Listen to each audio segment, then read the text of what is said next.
It is 5 o'clock. It is time. Good morning, good evening, good night, good middle of the night to StarCraft players all over the world. Zesky, how did you sleep last night? Did you dream of killing drones? Exclusively killing of drones, just like I promised you, Maxa. I hope there were no probes dying in those dreams. Not at all. No blue explosions whatsoever. Exclusively drone explosions. That's very good. Because, speaking of dreams, this was not planned. We have My Fleeting Dream kicking us off against Great BG. Too Fact, Too Furious versus Let Us Attack Tier 0 in the Coach-Pupil League in Brood War, the video game we know and love from the last millennium. Wait, now we're getting more stuff about our audio. Game audio could go down a bit due to the voice being a bit higher. Okay, I will do that once we start the match because you can't edit it. You're just chilling in BattleNet. All right, let's get it going. Zesky. Excited for all these TVPs we have tonight. Oh yes, oh yes. We will enjoy our PVTs.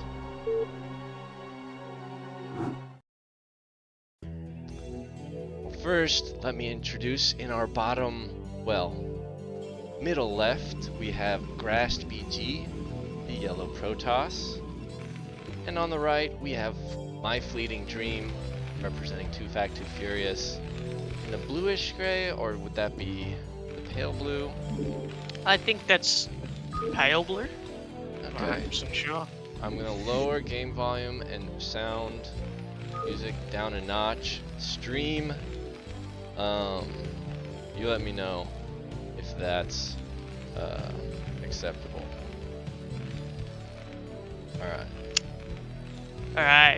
I haven't seen any of these players play really, so I am very excited for what we have in store. This map in particular, I think, kind of calls for like a little bit of early aggression from Protoss, being regarded generally as like a Terran favored map, I believe. Although I definitely don't feel that when I play Neo Silvered.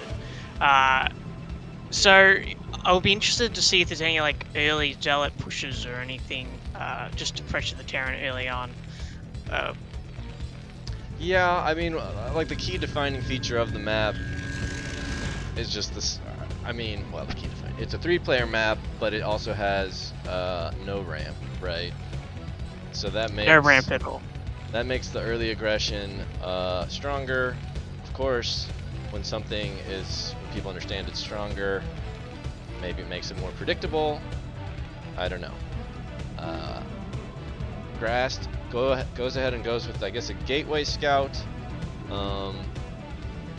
That's not the earliest possible scout, but it's also not the latest. And he's just with a standard core gas after gateway. Doesn't look like he'll be doing super heavy early Zealot aggression. And similarly in the Terran main, nice normal development, what I like to see. Yeah, we got Bags, Refinery, and it looks like a Scout on 13 as well, which is very, very meta at the moment for Terran, scouting on 13 instead of 12. It looks like he's just going to do probably just a regular factory, probably into a Vulture expand, which will just be very, very, normal meta at the moment as it is. We do see a second pylon in the Protoss main, so perhaps there's going to be a Zealot that's coming out soon. Timing of this is such that it will finish as our core completes. I believe. I guess let's check the production. Yeah, it's skip the Zealot. Goon first, Zesky. Goon first. You're living out your own fears here with the Zealot. Yeah, I'm used to seeing that second pylon going, it's Zealot. If we were playing each other, don't worry, Zesky. My zealot would be in your main already. It would be, that's true. You love your zealots. Pink zealots in particular. It's true, I don't deny it. Just gonna chase out that Keeps- probe yep. in the Terra main. Oh, he's got 2 probes out. Oh! Oh, great catch.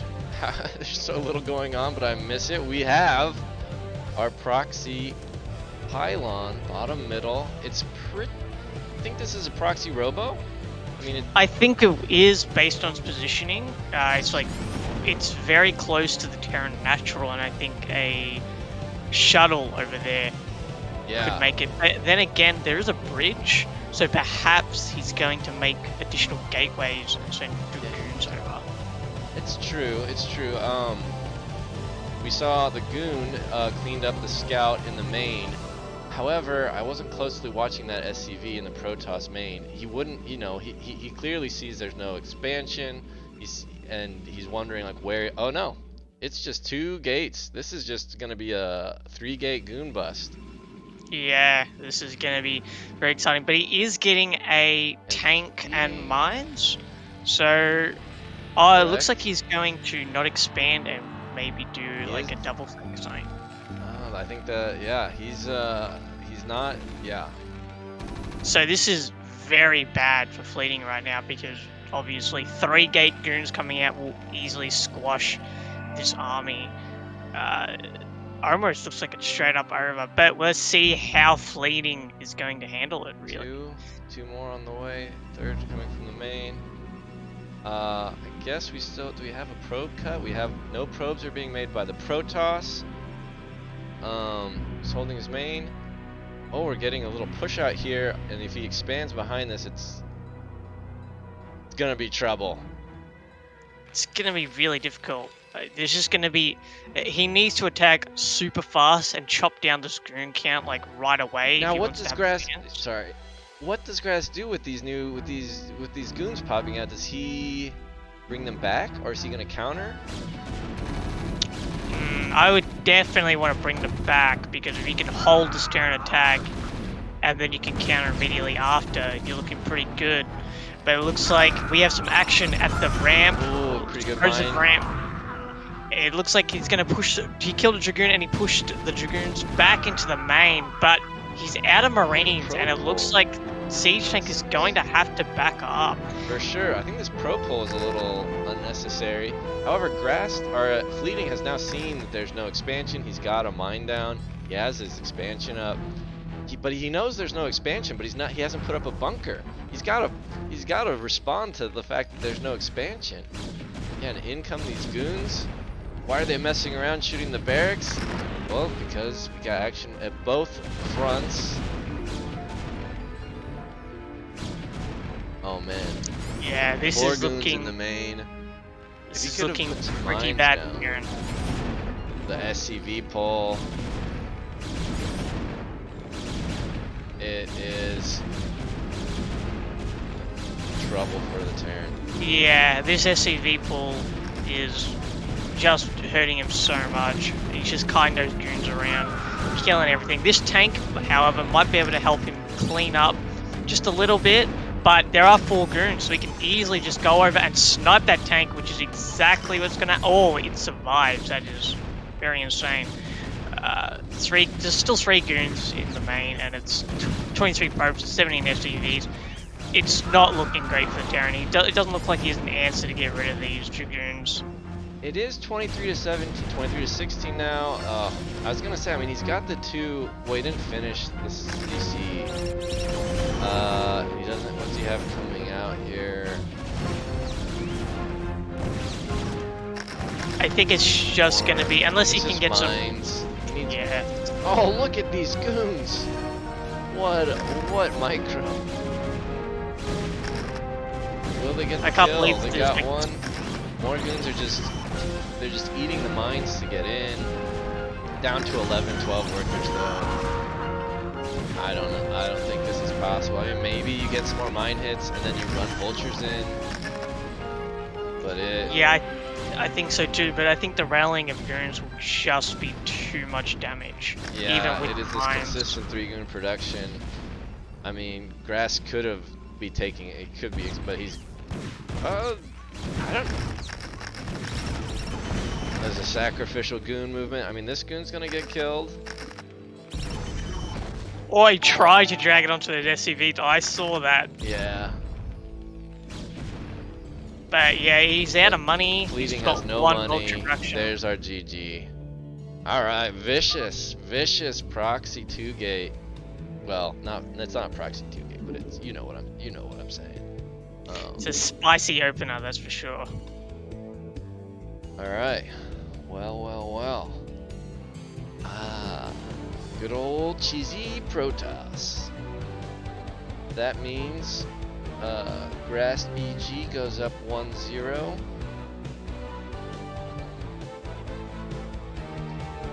And somebody mentioned that they didn't think Sylphid was the first map. I vaguely remember that too, but Probably, but I am loading them in the order that's presented to me in the replays, so that is the appropriate behavior. yeah. Alright. So what are you thinking if you lose to that as a Terran player coming into game 2, Zesky? Well, it wouldn't feel great, that's to be sure, but I would definitely be checking the replay afterwards to see where his proxy was, because that is, yeah, like, when you're just doing that build order, like the one factory, one tank push, and they just happen to go 3-gate goon, like, it's nothing you can really do, really, it's just a build order difference. Yeah, the build order difference is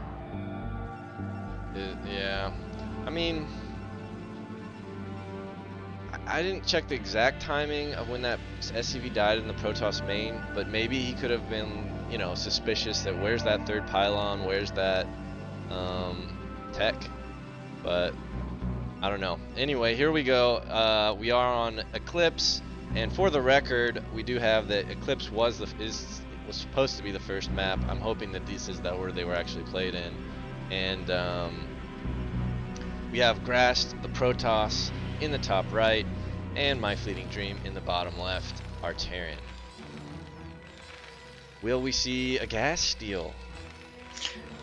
Here's to hoping. I mean, I don't hope for fleeting's sake, but it does make for some spicy games, that's for sure.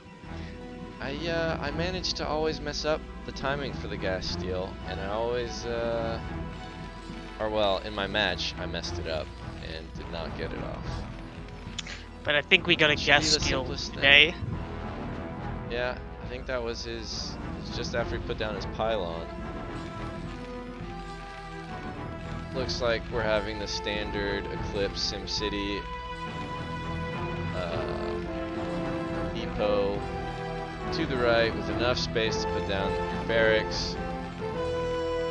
Would expect nothing less from these tier 0 semi-pro StarCraft gods of the CPL. But he is going to take an 11 gas, denying that gas steal, which quite a few Terrans like to prefer. Now, like, when I do this, it's a blunder. Do you think Grast, like, is intentionally feigning as though he wanted to gas steal? Is that something? I honestly don't know. The simulator, I mean, normal development here. I don't know what you get from that anyway, but we do have the Terran with their gas happily mining gas and minerals. Yeah, I think if the Protoss doesn't get the gas steal, they can just do like a completely normal build order. It's only after the gas steal's done that they make slight alterations to their build order, while the Terran's game plan might be thrown off completely. But we're gonna get another factory thrown down here, core thrown down as well. Very, very standard looking game so far. I shouldn't say standard for Eclipse, because usually Eclipse is like 85% gas steal, it feels like. But regular standard. You catch my drift, Max. Yeah, I'm with you, Zesky. Regular standard. Probe survives again, very admirable. Again, Grast looks like he's skipping Safety Zealot. And waiting for his goon to come out. He'll clean that up. And again, we have a probe with some strange movements. This does not look like a polite probe. No, it does not. Let's see what he makes. Obviously a pylon. Oh, no. Was hiding up there? No. I get maybe he was just trying to move out. He just, when he was in the main, he micro just clicked there to be safe. Go somewhere safe. Hide somewhere safe. Maybe, because he did put a third pylon in his main, so definitely. Yes. And the not SCV would have seen that.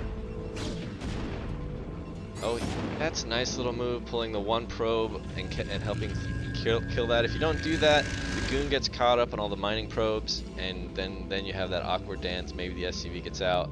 He sends the goon to the main. And now Terran isn't pulling off gas by looks of things, so. Oh, yeah. Well, yeah. But two on gas. I mean, what? Oh, yes, 2 on gas rather than 3. That makes sense. But yeah. yes, it's still signifying that he probably doesn't want to expand and he wants to go for a early pressure. So probably going to see the exact same build that we saw last game, except this time we won't have 2 extra gates for the Protoss. They'll be expanding instead. Gotcha. Yeah. So this was like a 29 Nexus, I guess.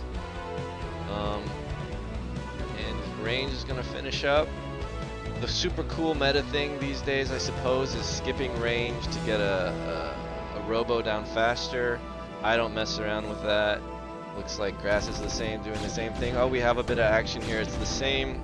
I believe this is basically 5 Marine, 1 tank push, dancing back his goons, but he does not have any secret gateways on the map. We're at 33 of 33 for the Protoss. Okay, there. I was concerned he might have. Oh, failed to shoot on one of those kiting maneuvers. But this should be pretty even trade. Although that mine isn't going to help him. Yeah, losing that vulture's a little bit big, but Bleeding could be putting down his next CC now, but. Yeah, he probably could. He's probably micro. This is very micro-intensive from the Terran side, and it looks like he's going to get hit that tank, but he kills a goon, kills a second goon. Is he going to get that tank? Yes, he does. The tank's down. There's no goon on the ramp. He sneaks the vulture in from behind. That is so painful. How many? This goon is. What do we have? A goon almost done? Okay. How many kills are we going to get? He is going to get his CC up. So he's paying somewhat of a 3 kills so far, 4th kill, and a 5th kill. Yeah, we have a 21 to 23. And 2 gates put down for good measure. I like this. Yeah, and he's gonna lose this goon. Yep, that's rough. Yeah, that's a rough rope. Yeah, but I mean, yep. I was just going to say that. I think this is decent for the Terran side actually, because now you get all this map control with absolutely none of the goon pressure to really like clear out mines, and because he just put down 2 gates as well, you know his observer's going to be a bit late, so these mines are actually going to be really oppressive for the Protoss. Yeah. Unless he keeps running vultures into his main. This is going to be good if he can get goon kills, but otherwise, yeah. Yeah, Fleeting Dream has just brought back the early aggression onto Grast. You do it to me game 1, I'll do it to you game 2. Yeah, his ordering of the gateways before the robo, I mean, maybe this is a problem that you run into with the 29 next, is your robo is delayed. I'm not sure, I don't really know that build particularly. However, Fleeting Dream was a little late on getting his CC up, so Grast has been able to retake the worker lead, and it doesn't seem terrible for the Protoss. This is a little awkward, and fortunately it wasn't like a 2-fact behind, or well, I mean now we have 4 facts, but honestly if Fleeting Dream had, you know, gone with the 2-fact, too furious, that could have been game, but he was just taking his CC. Yeah, and I think that's the right call here, just like the 1 factory pressure play. into the 4-fact pressure play. Just the second wave of pressure coming in, 2 tank pressure. This is going, because it's already low Dragoon count, this is already going to hit pretty hard. But it looks like we got a robotics facility on the way, Maxo. So a Reaver could quite easily quench this attack and stop it stop it immediately. So this is going to be interesting. He also is just like, you have mines in my natural. I know they're there. I'm gonna leave them. I need to make a Reaver. Oh, clear him later. Don't worry about it. Yeah, I love that. Mine sweepings for chumps. He's just gonna hold his ramp. Is he just gonna pull the probes? I don't know, but we have a probe cut from Fleeting Dream. An SCV cut from Fleeting Dream. He's got the 3-gate production. I don't mind drag. Sacrificing the goon. Oh, no, he picks that up. Oh, he does. There's his observers out. I'm an idiot. He's got his probe chilling at the 3rd to take the 3rd. I don't think we have siege mode. Yeah, he's just gonna. Now we shouldn't have the Reaver. I wasn't paying close. Yeah, this must be the Reaver, right? No, it's just a Zealot drop. We don't have a Reaver coming. We have the resources for it. It's just too chaotic. Yeah, it's too much micro going on right now. And it looks like... Shuttle micro, in, out. These Zealot drops aren't going to do much because the siege tanks just aren't Probes are being pulled. Probes are being pulled and it looks what like... is this goon doing up here? Are these rallies mixed up? Probes are not helping, they're just distracting. They're getting chomped down by those vultures, and it looks like the Dragoons are just struggling to get down the ramp compared to all those mines and the tanks down there. Yeah, the 4-fact follow-up. I mean, that's just gonna with three gateways. It's tough to hold that. You could probably drop that Zealot down there and try and pull some mines. Now that these mines have been planted. Oh, okay. Whoa, gets one. What a kill. In comes the rally. That Zealot had like no HP. He's got all of his these rally points are killing me. I think it's just too much pressure, and I think this Nexus is just gonna go down backside. There's just nothing you can really do. Game 3, man. Yeah, I'd say so. It might be over. I'm not 100% sure though. It's still, I think the Protoss still has options here, considering you can get a Reaver. You can get. You're right. A big boy Reaver, which he has. Like, is this? What is going on here, Grast? You could have made like 3 Reavers. Just too chaotic. Maybe he forgot that he made the support bay. I don't know. Maybe. Yeah, I think he's gonna be upset on this for not ever getting his Reaver made. But yeah, I don't think there's anything he can do now. He's down a town hall structure.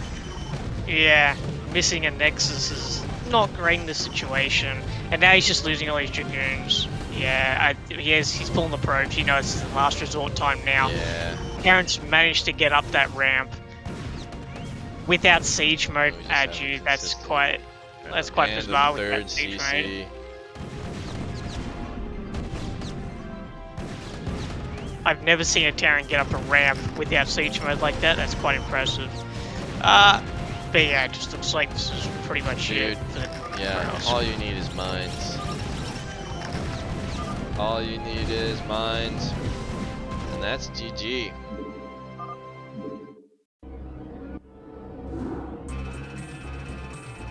Wow, right. that was incredible from Fleeting, I think. Just the fact that he just managed to keep that pressure on. Like that first instance of pressure, not so much damage, but definitely the second time around, he just managed to just get in and get his hands dirty and kill everything. I mean, that first time was he drew him out, right? Because he moved north, and then that follow-up vulture snuck in, and that was like the little pebble that started the avalanche, right? Like that one. Remember, that one vulture got in, got 5 kills. Yeah, I remember that vulture for sure. Yeah, and then Was that when he threw down the 3 gates and he like forgot or just went 3 gates before Robo, which then his Robo was delayed, and then it's just madness. His hope was like, you know, Fleeting Dream was a little slow on putting up that expansion, so for a bit he like was gonna recover.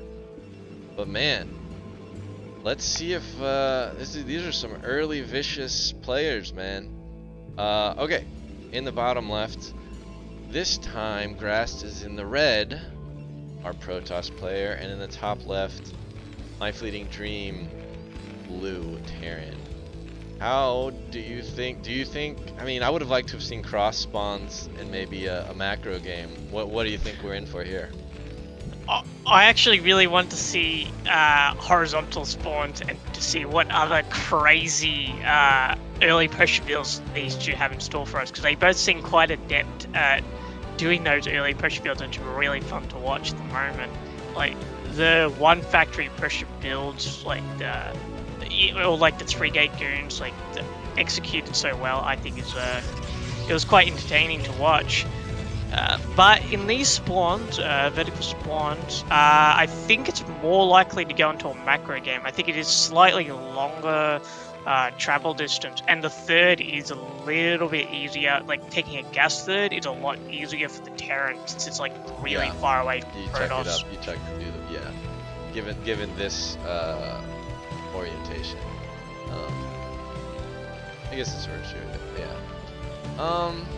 Yeah, I don't know, the psychology when of the mind games, like both players were successful with their aggression. Although Fleeting Dream's aggression wasn't so all in as the 3-gate goon proxy 2 gates. I agree with that, yeah. So yeah, we'll see if Grast has some other shenanigan plans or not. I think it's just going to be a straight up game from both of them on Polypoid. Polypoid kind of encourages that because it's just such a staple map in the map pool at the moment. Like Certainly. it's just it encourages very standard games into late game macro. But you never know, they could deviate, they could show us something interesting. I'd love to see it. Alright. Pretty standard from the Protoss and Terran so far. There's this pylon blocking off any possible vulture run bys in behind. That only slightly helped him in the previous game. I wish Terrans could build their depots behind the mineral line like that. Like, our depots are way too big. What about this point position right here? Can you see my box? Does it fit there? Yeah, you could build one there, and we're about to see it go. from Fleeting. But I want to build Maybe I more should be a behind Terran player. Oh, I see. I want to build more behind the mineral lines. It just, I think the 2x2 should much easier supply building in my opinion. Yeah, it is definitely easier. Also, I don't have to worry about my SCV ending up at a random place when it's done. We have a cross map scout for Grast. I like to do this, you know, this way you can rule out if he's near or far. You don't necessarily get to see anything.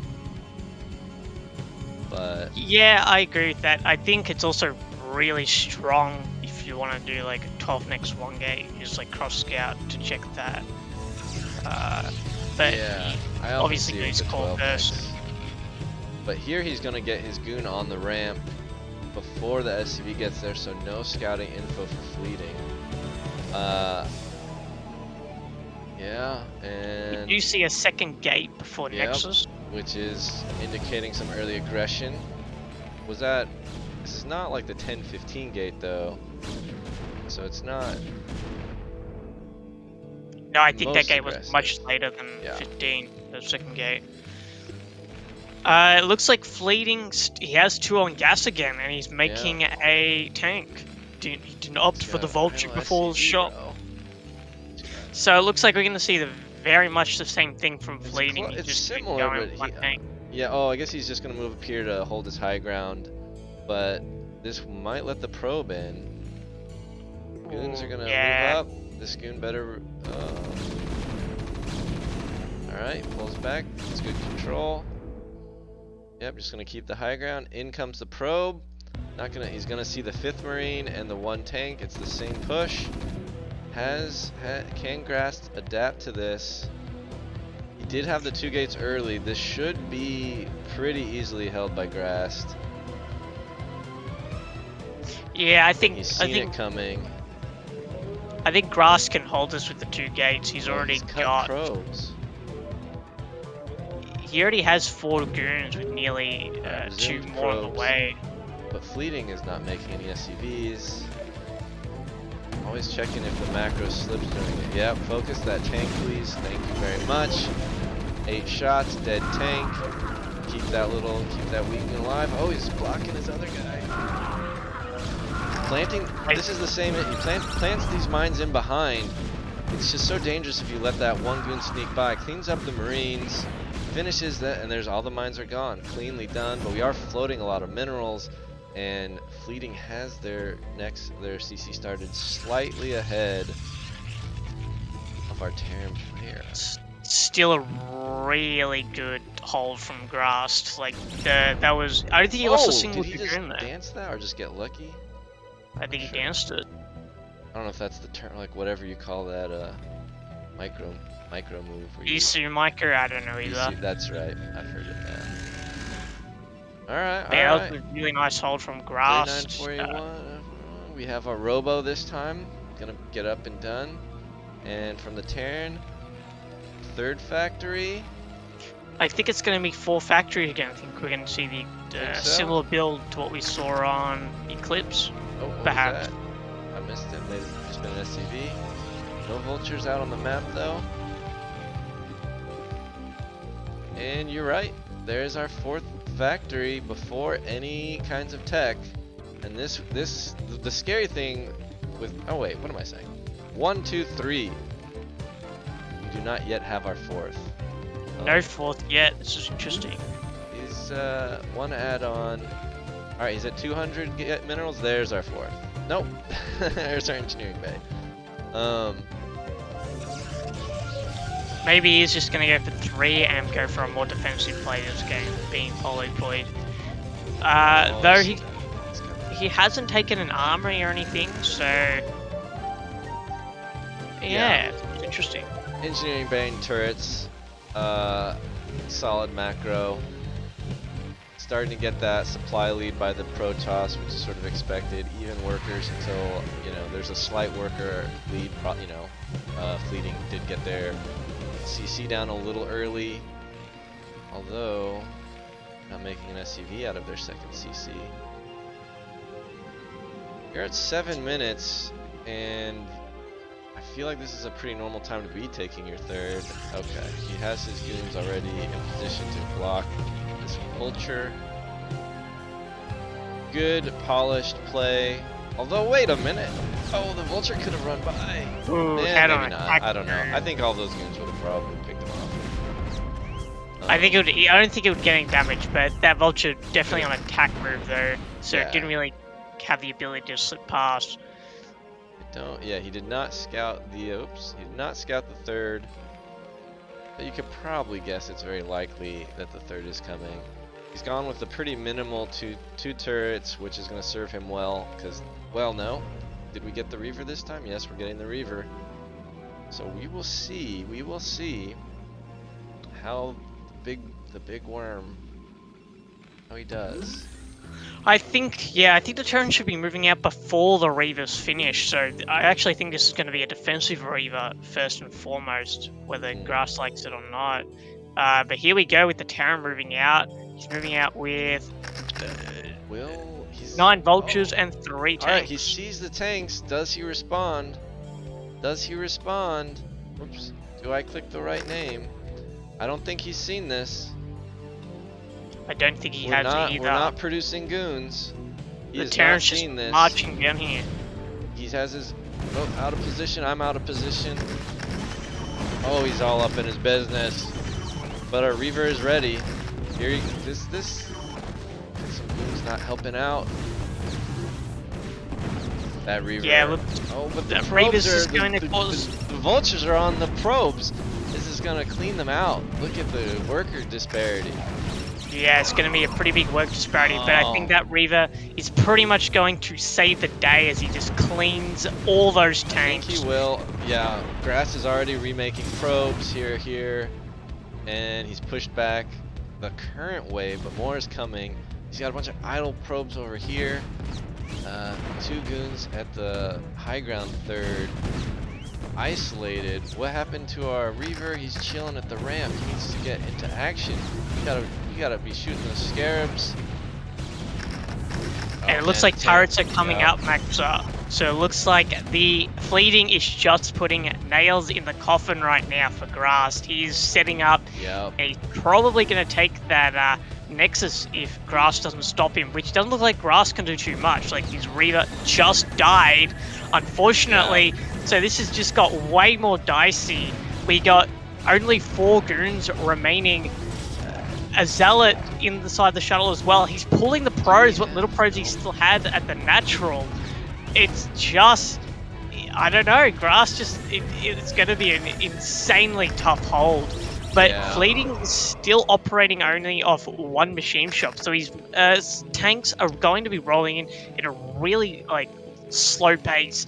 So unless Grast can clear this, like, relatively soon, this tank count's just going to get way too high. Yeah, I think that's true. He's got the 5 factories now pumping. He's got the 8 supply lead. I guess he just doesn't get siege, man. He's the siegeless Terran wonder. But it is upset, like, why aren't siege we mode is for we do have a Reaver on the way. These probes are back to work down here. Yeah, the Reaver's just about out. He stayed on the 3 gates. I mean, in anticipation of getting 2 base and 3 base economy, he could have, you know, that could be a couple more zealots there, but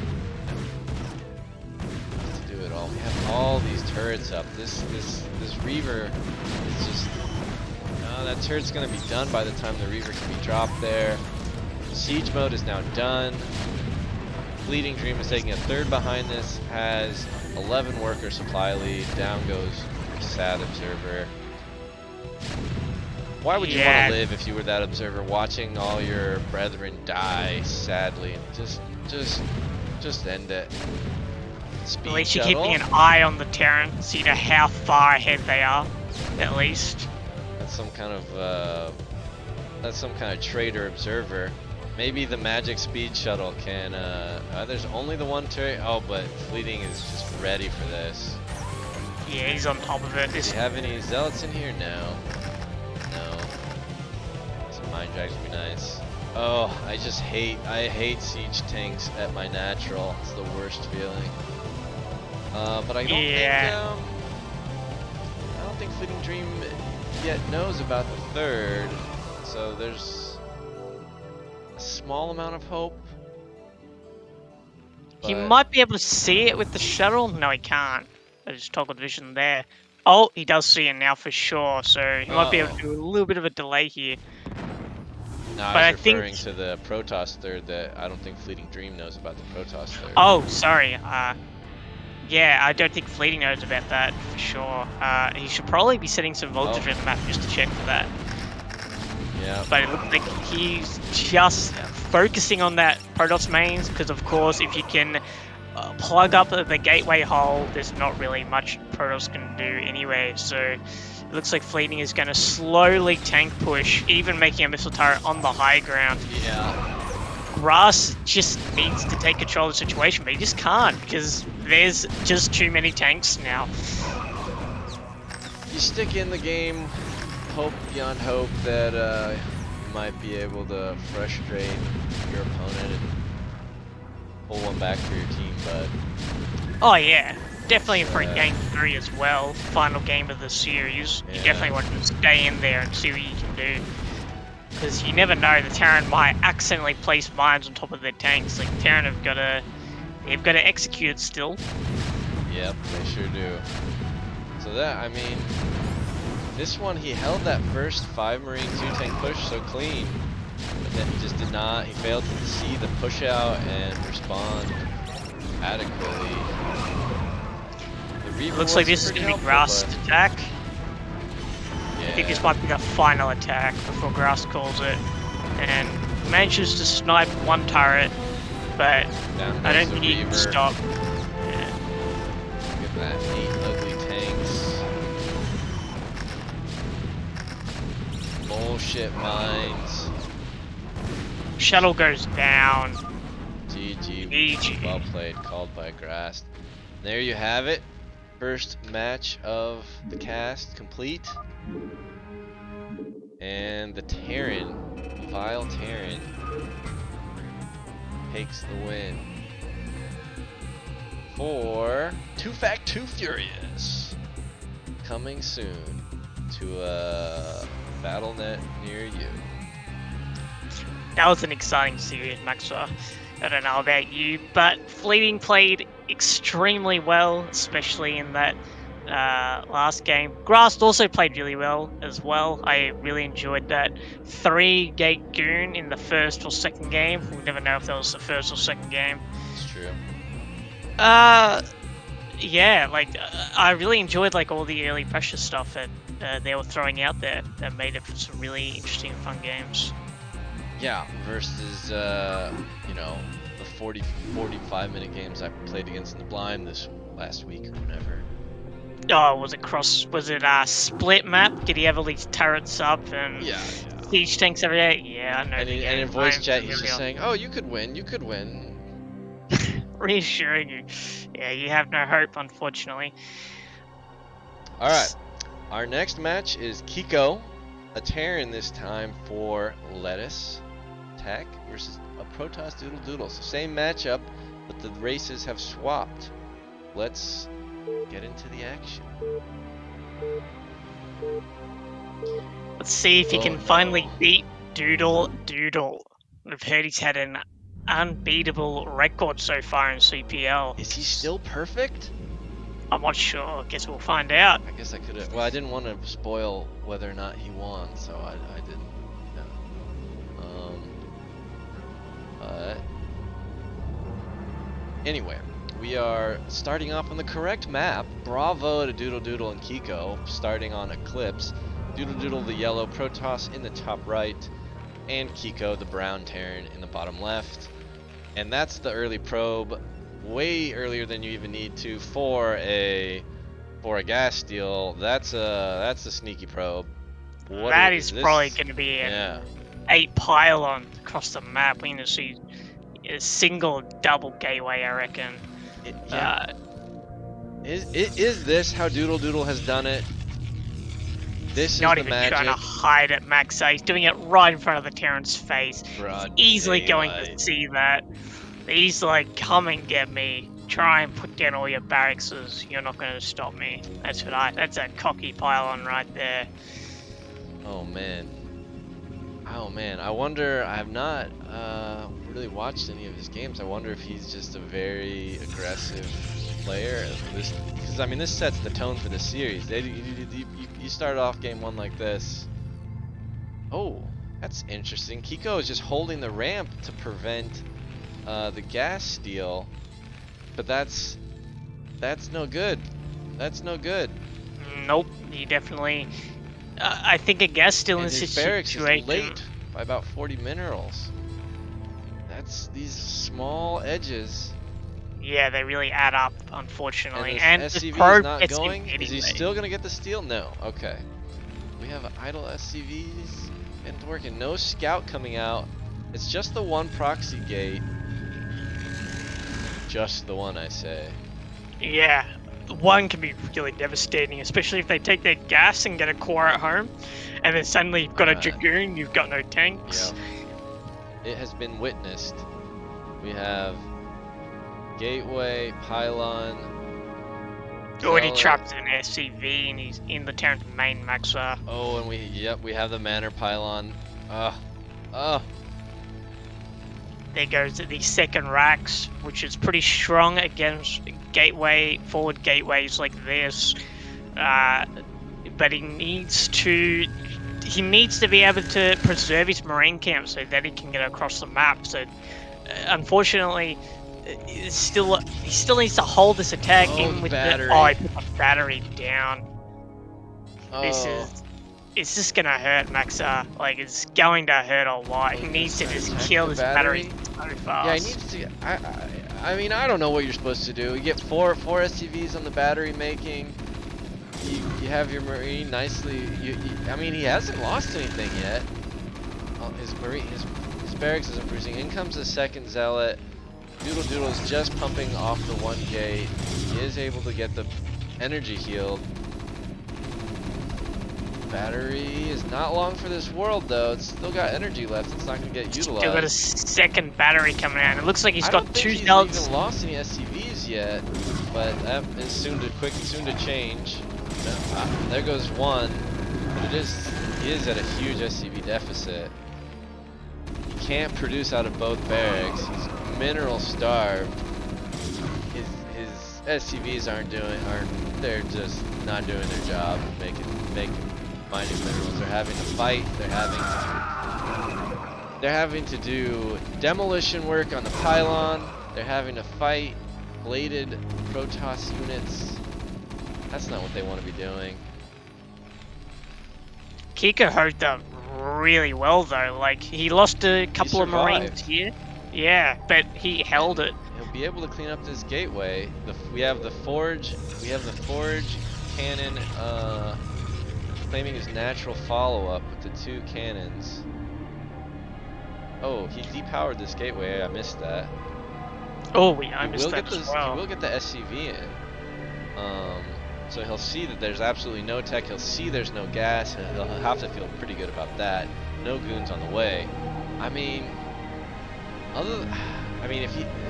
this was very admirably done, but he still is, given how late he saw it, he still is 5 workers back. Yeah, and I think we have the pylon block. Slick move. But I mean, maybe the tech advantage will be something that he can use to put some pressure back on, because he's got the 100 gas. He could be putting down a factory that. Oh, he's just gonna build it off-site. I'm not sure. Yeah, the pylon's not too much of a menace for Terran since you can just float buildings. But I guess you're right there. Yeah, but yeah, I think in Kiko's situation, he built the second racks but didn't produce any Marines out of it, so he just didn't. He didn't have really the money. Marine count. Yeah, didn't have the Marine count to counter because he didn't have the money, but also because he built that second rack, so it delayed his factory. So I don't think he can get much early aggression out before Dragoons come out. I mean, wait, I mean, am I missing a cybernetics core somewhere? No, I don't. What? You're right, there is no core. There is 3 gates. What? He canceled the gateway, realizing he didn't have the core. There goes the core. These goons are gonna be late, Zesky. They are gonna be late. But is it on time considering the factory was late? I think there's going to be an advantage here that maybe Kiko can exploit. He is going 2-fact. We see it. We see the 2-fact. He's got a lot of gas. He's still going with the gas. I don't know if he... I guess when you're 2-facting and you're going to go... Yeah, machine 2 add-on. That makes sense to stay on the gas. He's down to 7 workers. Got both gas. We didn't need this assimilator quite so soon if we don't have a cybernetics core, can't make any tech. Will he go quick robo now? I mean, he's got to put the robo down right now. But then he won't have much gas left over, to be honest, to start range. He's going to have rangeless goons. Yeah, range. Still not starting range. I guess, did he put a robo down here? No? There's our robo. No range, and he still needs a bunch more gas before he can start that range. And if he's producing, he's got goons, but alright, now he can make range. He still hasn't even killed his SCV. He's got 2 gas, Maxa. He's got 2 gas. Is he mining from the second one? Yes, he is yep. now. Saturated just now. Still hasn't started goon range, though. And what do we have I think that's producing? okay, because we still don't have a tank. Kiko started mines, got a second factory. You're didn't right. start tank yet. You're right. But out come our first 2 goons from the Protoss. He's got a 3rd gateway down. Robo. We do have 2 vultures on the field. They won't get We have anything a done against. starport. We have a Ooh, starport from I see that. Kiko. I So see that. think we're gonna see speed Vulture drop. immediately after and go for vulture drops. This little battery is gonna just chill out in the Terran main. No big Oh, deal. you just missed it, Max. What's that? At the 3rd base, the vultures nearly got in and killed that probe, but unfortunately they didn't quite manage to get the ramp because the Dragoon just blocked it just in time. Very Yeah. well microed there. Yeah. And okay, we still see a pretty large worker disparity, 12, 13 worker lead. We do have that shuttle on the way. We have some action. Will he micro the goon back? He gets it back, keeps his vultures alive. These vultures though, they can't run by with the 2 cannons there. And Doodle is walling off that 3rd, leaving a gap here so he can micro his goons in and out to close that wall as he needs, which will serve him well considering that a drop is coming in. If he were to wall that off right now, he can get punished easily by a drop. Doodle out with his own shuttle. Yeah, he kills the goon on the ramp. Oh, quick pylon to wall off. Very nice. Fast. Very fast. Let's check real quick. Do we have a support bay? I don't see No, a I support don't bay. think there's anything in the shuttle. This is a fake shuttle. This is just a fake drop to scare him. But Kiko's so vulnerable to a drop right now, but it's just gonna be pushed away by two little Marines in a bunker and then a couple mines here. Will he get a pull out of him? I mean, if he had flown it straight into the minerals, maybe he's getting a pull. That's nice. And yeah, if he can get a couple of pulls until that rate's finished, I think he's going to keep pulling SCVs until he realizes, this is a fake shuttle. Is cleaning up the mines. All right, he realizes it now. Fake drop. And up comes our 3rd 11 worker disparity, although Kiko is missing some macro rounds. Alright, he's resuming his SCV I wonder if production. Doodle saw the starport. Yeah, I don't know. With his yeah, you're right. You should have noticed that with the shuttle. Barracks messing up Goon AI. These 2 vultures miss a couple rounds on. They kind of didn't target the probes that well. Oh, he's getting a couple in the main boat. Yep, he got the ones in the main. Together they have like 4 or 5 kills. You see the worker count almost equaled out here. 7 kills total. He's walled off from his own, because he walled at the top above his assimilator too. He has no way to get in there. He really doesn't. Shuttle? I think he needs to pull the probe so he can get that Dragoon over there. Yeah. You're right. He needed to drill through. That was a late reaction. Oh, frustrating. But what happened to his shuttle too? I don't know. There's a shuttle sitting here at his natural ramp. So yeah, Kiko is back in this. I was almost ready to GG out, man. That was a very, very solid vulture drop. Like, especially, he just abused those 2 pylons there, like sealing him in. DoodleDoodle Sim was just undoing that, and he just lost like enough probes to bring Kiko back into this game. So this is going to be really interesting to play it from here. We see. Are you seeing this air weapons upgrade from the Protoss? I am now. That is very interesting. But, we're going to see. Yeah, but Kiko is prescient. He's already got the Goliaths out, or at least a few. He knew. I wonder if Doodle's he was onto it. I wonder if Doodle has a reputation for carriers. I don't know. I'm not sure either, but he's not buying his 3rd gas though, Doodle. Which, if you're gonna get those carriers, you need that gas, man. That a big goon. Control group +2 with 3 observers. We don't see any extra factories coming out of Kiko though, so this is going to be interesting because you definitely need additional factories to pump out those extra Goliaths. So Yeah. maybe Kiko doesn't know it's carriers yet, but here he comes for the Yeah, attack. The 4 tanks on their own, this is going to That get is gonna quickly get swept up. wiped off the board. And so yeah, Doodle's got to be feeling good now. He's gonna have plenty of time to get his carriers out now that he's definitely cleaned that up. We will see. I don't think Kiko knows they're carriers. It was just a safety move for Reavers and other drops, and it might give him a 3rd Stargate from the Protoss. That is that's gonna be an expense, but he should feel. Oh, he does have the Reaver out.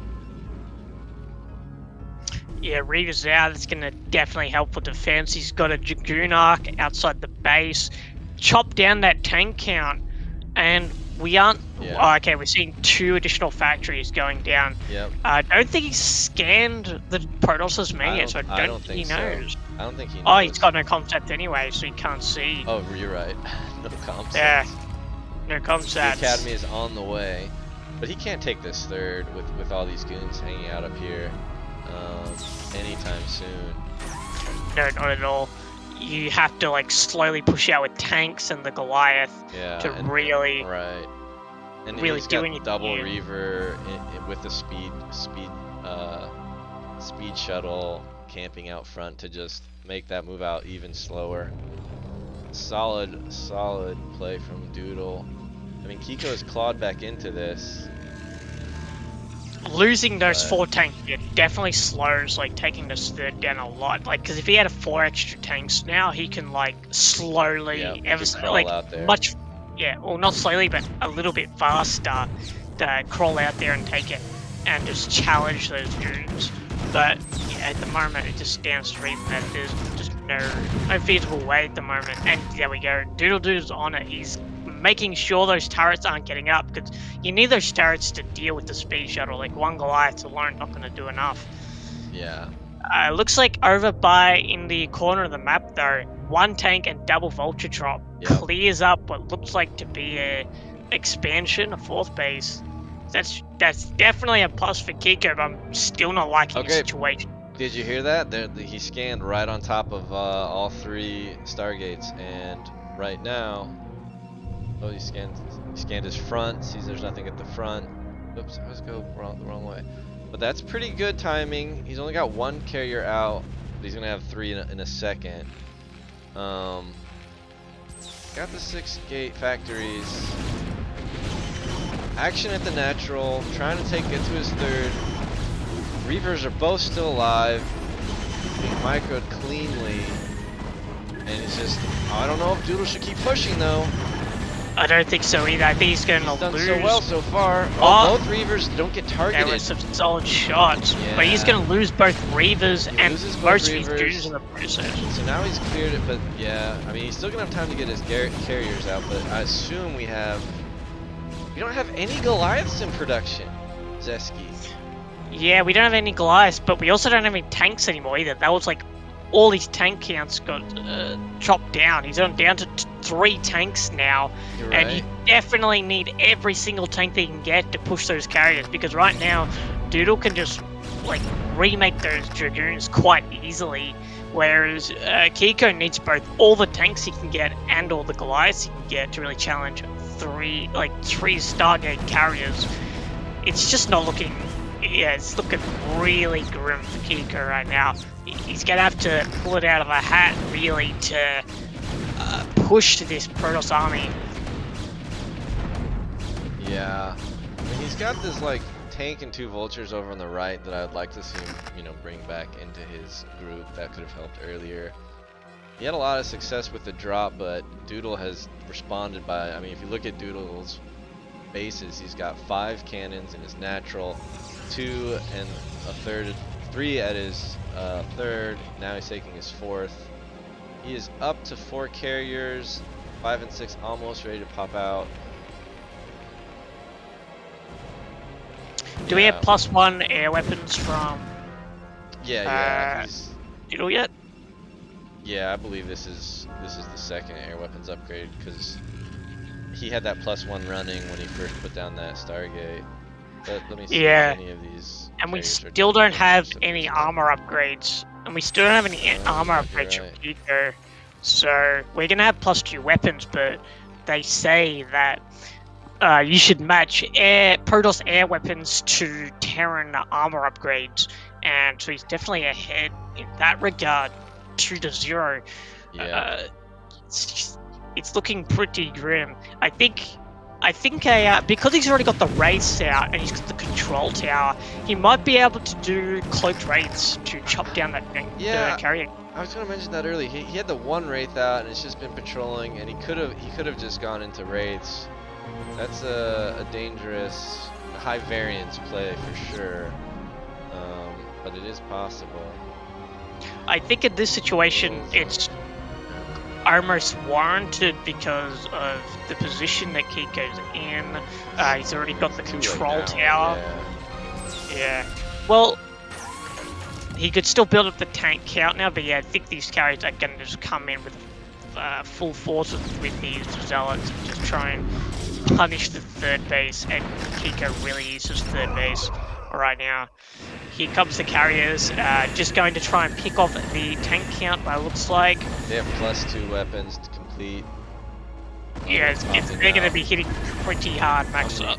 Goliaths, we have 6 Goliaths, 7 and 8 Goliaths, 9 Goliaths. We have 3 Goliaths, just not part of the group, but dancing, you know, a little playing footsies back and forth, picking off the turrets.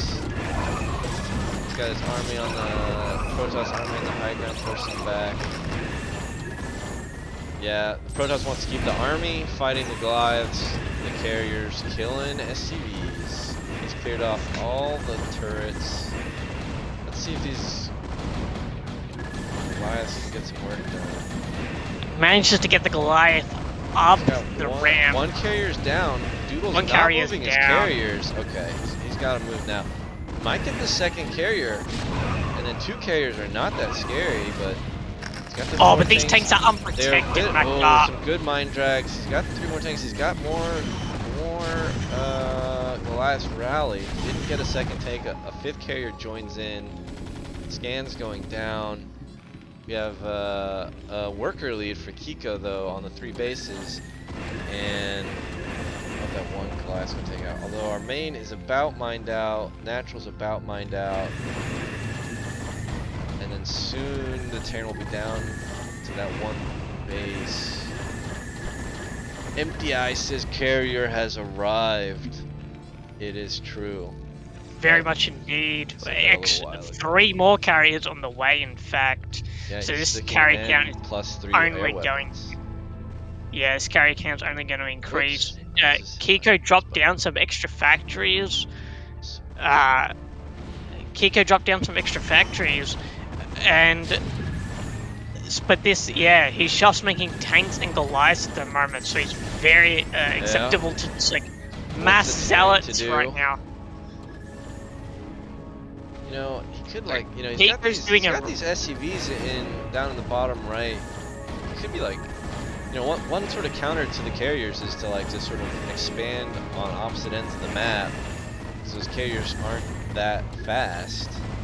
He's holding on to his third fairly well. Yeah, really well. Doodle is taking the top left. It's scanned, so Kiko's aware that, you know, he needs to either deny a base or take a base. You know, maybe we can get into this split map situation. I'm not sure. Yeah, Aji Hockey says mass expanders encounter a little harder in Eclipse since the map is kind of tiny. It is, yeah. More scans going down. Yeah, I was about to say that carriers are actually really good in that map because it's small and they can quickly get around compared to, like, Polypoid or something. That's why carriers are a particular preference on Eclipse in general. Like Ascension as well, though Ascension has a lot more dead airspace than Eclipse, I guess, in that regard. But here we go, our Goliaths are moving forward to try and pick off some carriers, but they're forced to run back because the Zealots and Dragoons come in with the defense. Very nicely timed from DoodleDoodle. It looks like DoodleDoodle's just going to try and end it here. Zealot speed just kicks in. We do have the siege going down. That is a heck of a lot of tanks right there. I mean, tanks. Carriers. We have the 8 carriers. All the zealots go down, but that's what they're there for. And Kiko is mined out at his natural and main. He is working off of one base economy. I think there's more carriers than there are Goliaths. I think he just chopped down the Goliath down, yeah. Although Doodle's been a little inactive with some of his carriers. I didn't think he needed to lose that carrier, and that earlier carrier he lost he didn't need to lose either, but he's been very on top of his macro. I mean, his minerals at this point with 60 workers on, 5 bases, or well, 3 active bases, keeping his minerals down so low. Pretty admirable. Oh, he's even got plasma shields max up. Oh, you're right. The plasma shields 1 is completed. It's just about to have +3 air attack. That's some serious damage from his interceptors. Gonna kill the barracks to deny the vision, but the scans will be there anyway.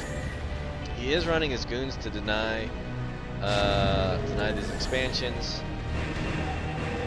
This looks like a DoodleDoodle win. It's looking really grim for Kiko right now. He's just got no mineral income to keep up with this Goliath production, and that's what he needs right now. These 6 carriers, and they're only building, so it's looking pretty grim. I don't know. But props to Kiko keeping this game not GGing out, because, all it takes is like a little bit of missed micro and like a couple of carriers shot down, and you might be able to turn this around. Yeah. But these tanks are very exposed, Maxwell. Very exposed. He has rebuilt his Goliath count decently. Let me see here. We have 8 Goliaths and then the 6 carriers. Oh, Templars are out, but he's only on the 1 base mining. I mean, yeah, as you mentioned, super impressive that Kiko was able to bring it to this point, given the way that the game opened. But oh yeah, I completely forgot that between the forward gateway. Oh my god, this has been quite an eventful game. yeah, I mean that vulture drop was the key thing that got him back into it, but Doodle has stayed with putting up plenty of static defense at his expansions, so that's going to be his response there. And yeah, back up to 8 carriers, which now have our 12 Goliaths. Just going to target down the interceptors for now. Got a 9th carrier. It is. I guess Doodle has actually maybe I missed some action up in the top left. It looks like that there's some destroyed buildings there. Oh, the Templar drop in behind. Oh, decimate. Yeah, all his SUVs were at this expansion. Nasty. And this was his only mining base too. 100% minerals. What you see is what you get now for Kiko, and he's just gonna tap out. GG. Alright. That was a pretty good game. These guys are in tier 0 for a reason. Yep, that's why they are where they are, Maxa. That was very impressive from both sides. Kiko's drop that got him back into the game was very solid, but yeah, DoodleDoodle with the carrier switch, just a bit too oppressive, I think. Yeah, there was also that perhaps, I mean, it's so hard to know where you're sort of standing, relative to your opponent in the game, but there was that like slightly premature move out for the 3rd that then Doodle with his like 14 goons just denied and quickly killed, the like the 4 or 5 tanks, if you recall. And then it was just like, oh yeah, easy. I can easily switch to carriers now. Don't have to worry about a push out, which set things in motion. All right, well. Yeah, definitely. We are ready for game 2. Neo Selfie. This is gonna be interesting. If that was Eclipse, almost I want to say 30-minute game. Can't wait for this one. I didn't look at the final time. But here we are In the top middle, we have Kiko on Neosylphid, the rampless map, or the rampless natural. And in the bottom right, we have Doodle in our pink Protoss. That is what I like to see. What we like to see here, Max, Pink Protoss. Yeah, I'm curious as to what DoodleDoodle will bring out for us this game to try and trip up Kiko. I think Kiko has shown that he can get back into a macro game after such a poor start. So perhaps DoodleDoodle isn't going to just try and throw out a cheese build this time around. Maybe go for something a little bit more solid. But we don't know. I have no idea about DoodleDoodle's playstyle at all, or Kiko's. So perhaps they're gonna come in here with some massive aggression. Maybe. I'll tell you this much. All of DoodleDoodle's probes are in his main. That constrains I think Kiko's certain gonna wall off. Yeah, Kiko has decided to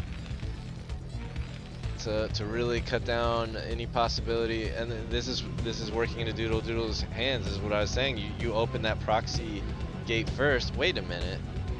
He's queued up the 3 pro. Oh no, that's fine. It's queued. I was like, could this be a 12 Nexus if he's queuing up all these probes? Well, yeah.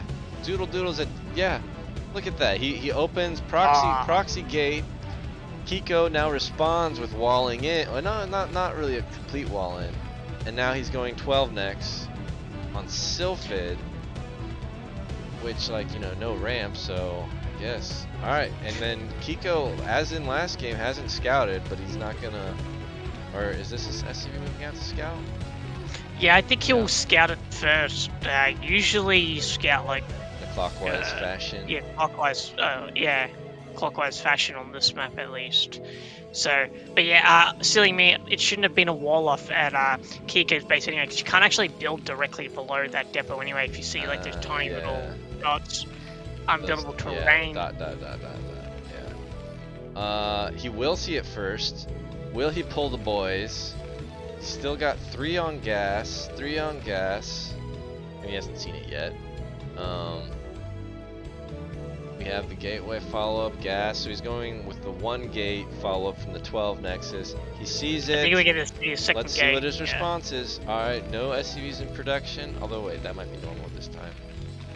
He has the resources for the factory. Factory goes down somewhere. Just above his minerals. Oh, there you go. Place to put it. Yeah. Pushes back the scout probe with the marine. He still has 3 on gas. Doodle, meanwhile, put his probes into the assimilator too soon. Oh, the probes are being fools. I hate it when this happens. That assimilator completion animation is like so deceptive. Alright, he catches it. At least he's got them in there now. He's got probes at the natural that have pushed back the constructing SCV. That's going to be a canceled bunker. Will he get the SCV out? Why did he bring that SCV back? Oh, he gets the SCV out. Bunker's going to be canceled. He sees how many SCVs we got pulled. Just 6 plus the 1 that was in the front, 7. Second gateway's done. Core on the way. And Terran lifting his factory? That placement was no good, I think. Or I can't imagine that being intended. But Doodle is giving up the natural for now. Yeah, it looks like he's just gonna give it up and try and hold his base with the Dragoons. He's only got like a 2 worker lead so far, so that he didn't get the full benefit out of that Nexus, I don't think. But he is gonna try and do some damage with these Zealots. He's just going for the SCVs. This is informative. I mean, the bunker's gonna finish. That is in range of the Nexus. He has no goon range coming. I think that's gonna be a dead Nexus. Yeah, but I think DoodleDoodle was aware of the situation he was in and targeted those SCVs, knowing that Kiko was only on 1 base and that his second Nexus would have produced just enough probes, and now he's quite ahead in worker count. So that's really, really solid from DoodleDoodle. Because if he doesn't do that, right, if he just stays in his main, then Kiko gets his bunker finished, sends all his... You see it right now, he's still trying to like maybe get another kill on the SCV. Maybe he can target that weak SCV if he clicks on it with the Goon can definitely kill this weekend. Ooh, Kiko quick to it, repairing the SCV. Yes, repairing that SCV, doesn't want to lose it. Yeah, Nexus definitely is want to going hold the down. CV. What do we have being researched? We have mines being researched, and I don't think we have a robo yet. We now have 200 gas. Will we see a robo, or are we waiting for... Goon range is on the way. Yeah, Goon range on the way. It doesn't look like we're going to be expanding from Terran anytime soon. I'm worried that... I'm not sure if Kiko's going to go robo or expansion first. He's not saving up for the expansion. I mean, his range is about done. Well, no, his range is like 15 seconds away from being done. I think he wants to go for the expansion there. Here comes mines. Yeah, oh, he's moving in with the SCVs. Tanks the mines. Why is he going up this far? I don't know, that's a bit of a mistake there, Yeah, bit of a miscontrol there. Yeah, I think he so. did try to snipe those SCVs, but he only managed to get one. I don't think he should be trading goons for SCVs at this time. But he did manage to clear the mines, but the vultures, they got 3 mines, so they could just easily relay. You mean the mines have 1 vulture? Yeah, that's what I mean. Oh, he's trying to get right at that right. They're all in position, ready for when their range kicks in. This bunker will be taken out. Okay, I was about to say. Yeah, there's just not enough SCVs here.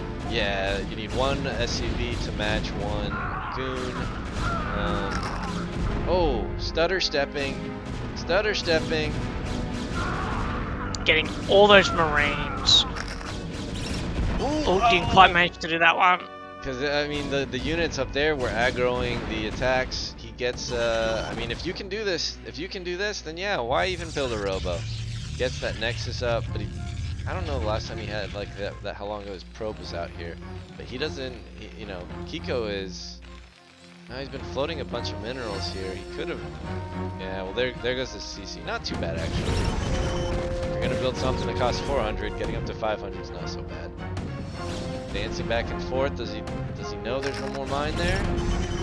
Fears it.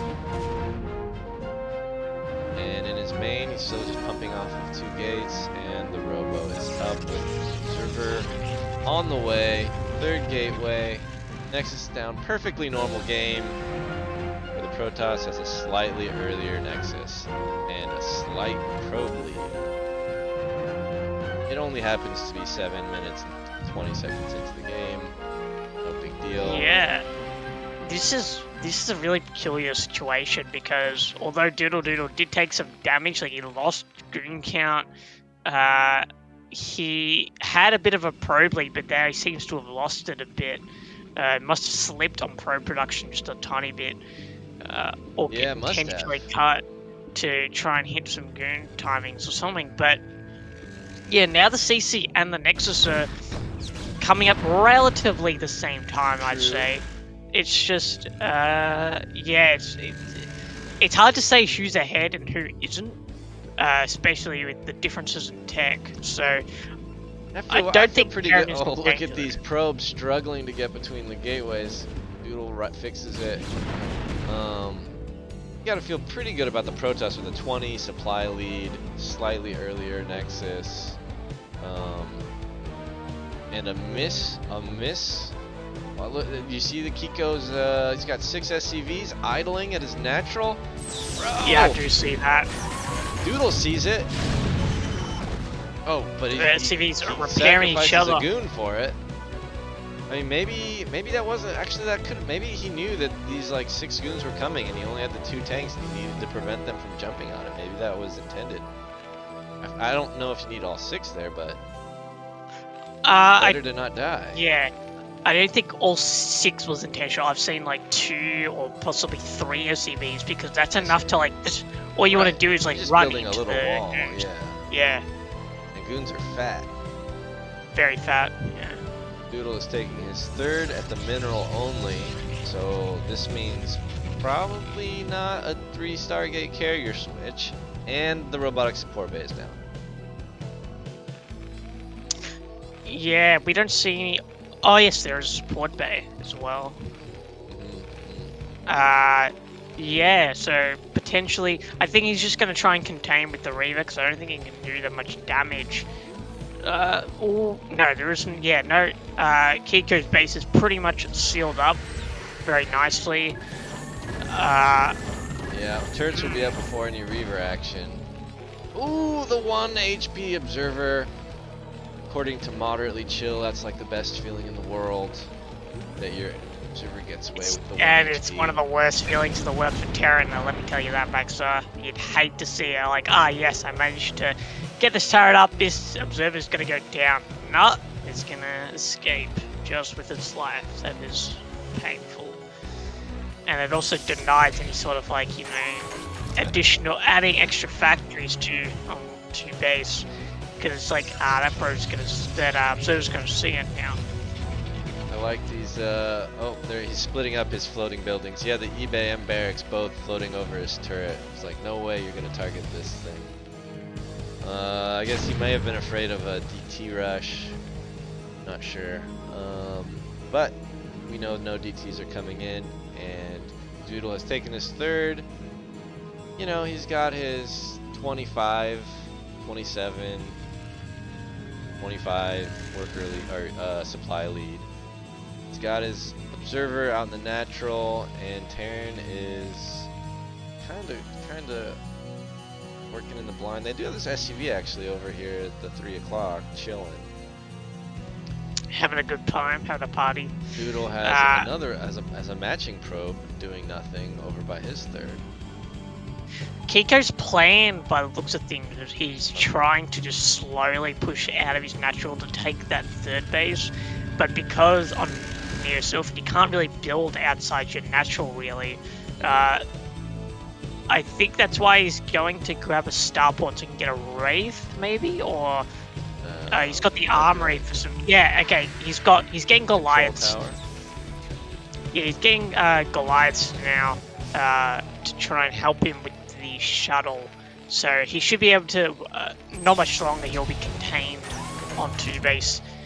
But then again, like DoodleDoodle doesn't have that many Dragoons outside his natural, so perhaps he could just like slowly siege push without much fear of being shuttle bombed or anything. Yeah, and he is beginning to. I mean, he's a little behind. Kiko's a little now behind in the workers. Part's getting to be somewhat significant. We did see earlier. Kiko did scan and see a Reaver crawling along. And now DoodleDoodle has picked up 2 Reavers and is moving out while the Vultures are being active.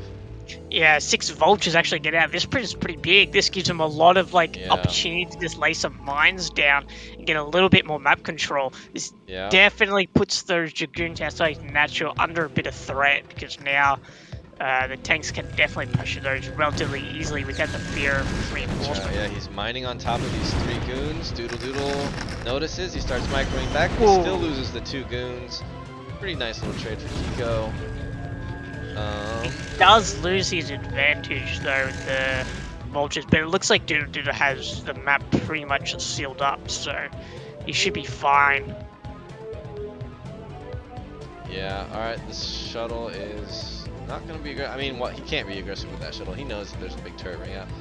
Kiko's got his shuttle though, or a drop ship rather.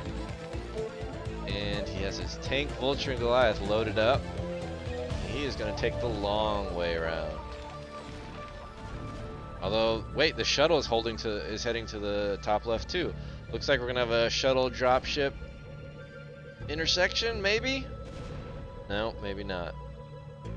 Clearing some mines with his goons at the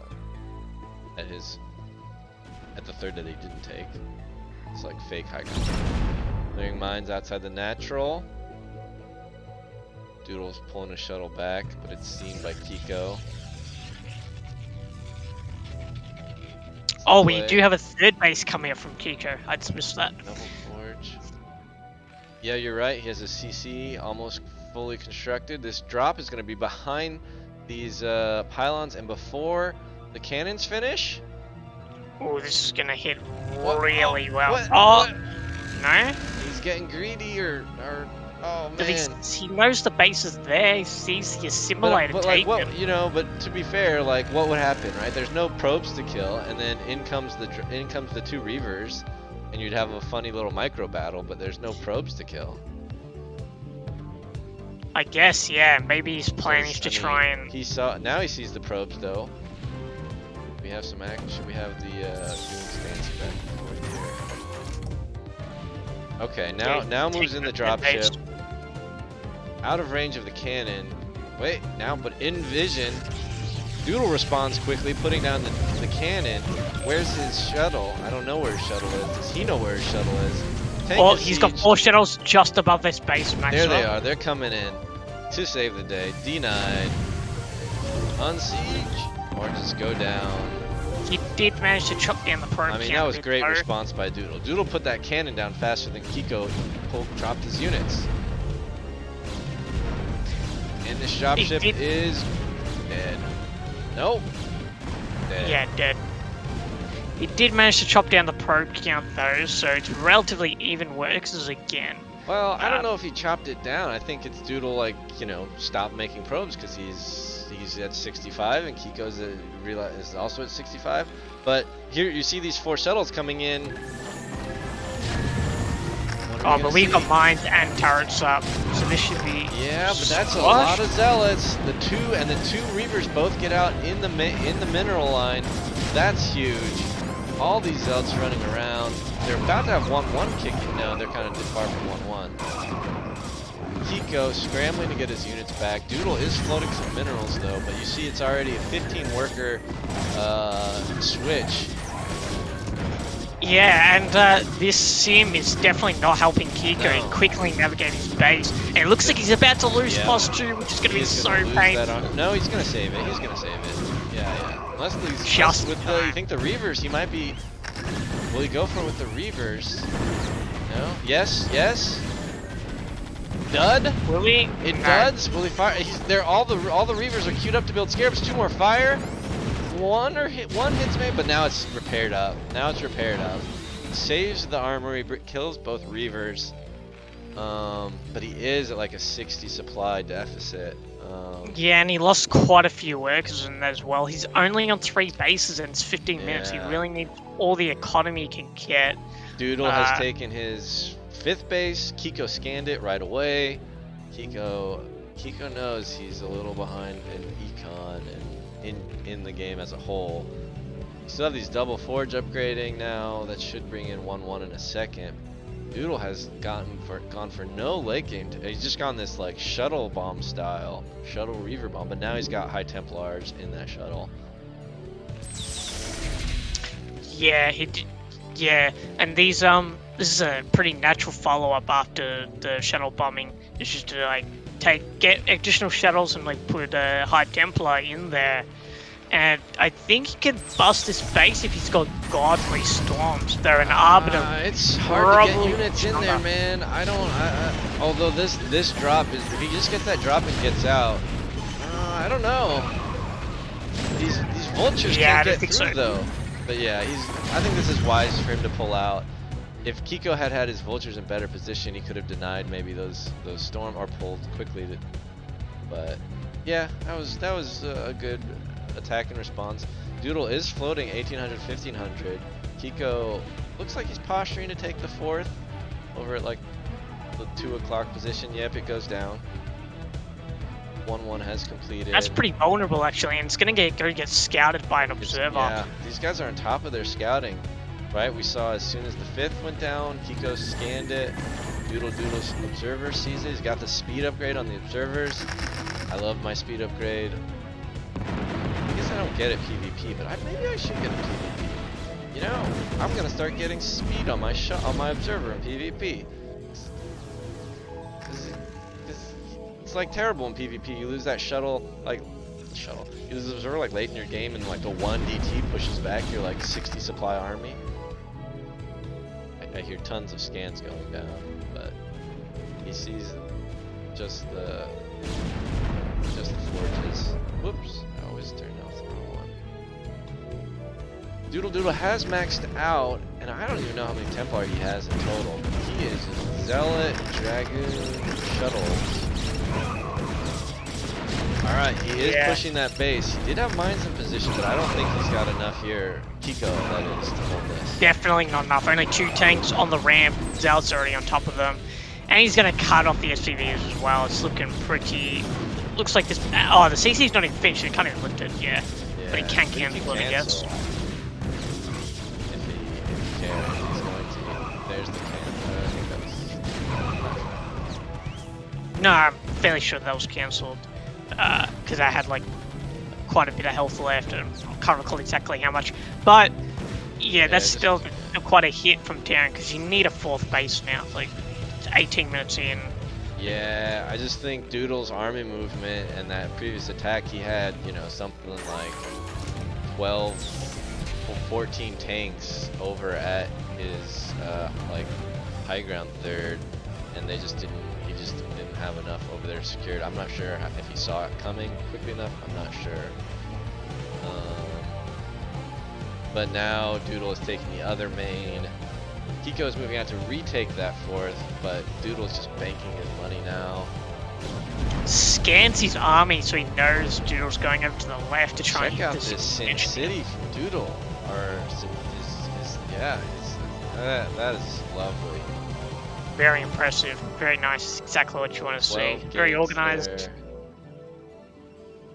Yeah. But yeah, I think Doodle's the right decision for Doodle not to attack that 3rd, because all these tanks are there, Maxa. It's just not going to work. But yeah, Kiko just doesn't have much like mine coverage across the map, so these armies are just having a lot of mobility to go around. Oh, it looks like Doodle is going to try and push onto this base, but the tanks are in position. And this might be what Kiko needs to like get back into this. Yeah, but I think he's going to get pushed back. I think these tanks will just rain all these shells. This is not good for Doodle. He does realize it eventually, but that was what Kiko needs, especially because like he's taking that 4th again, and it is completely exposed.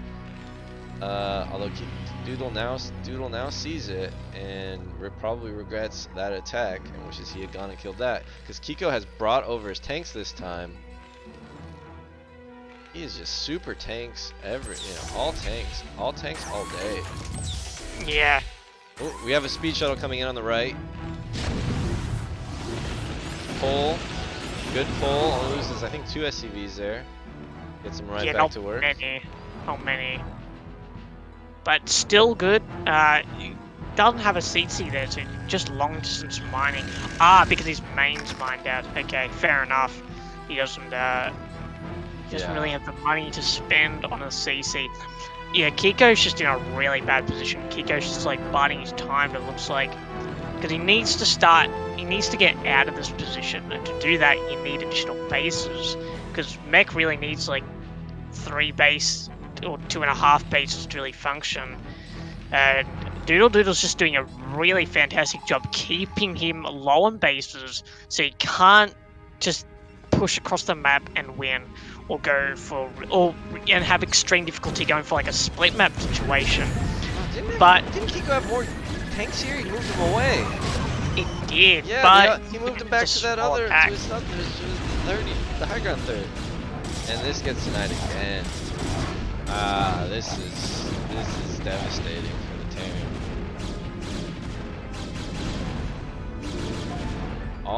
It looks like I think my replay's bugged, but it's okay because I've got your stream to look at. Okay. You know, I mean that push right now would also just not be great with like no vulture support. Look at all these Goliaths. You think he saw? Not sure. I mean, Doodle has now finally put down a Stargate in the main, but unprotected tanks. Yeah, these tanks. Thank you very much, says DoodleDoodle. His storms all over him. He wins 2-0. Very nicely done. Yeah, it looks like those storms in the end were just a little bit too impressive. on top of those siege Yeah, tanks. although I don't even know if he needed them. It was pretty dominant there the last 15 minutes. That big drop in his main was pretty good. Yeah, that was very, very strong, that drop. Just did a lot of damage, and Kiko's sim just wasn't structured properly enough to deal with the drop of that magnitude. Though he did have some turrets and some mines in there to really function. To Not try and hold it off, but it was just a lot of shuttle.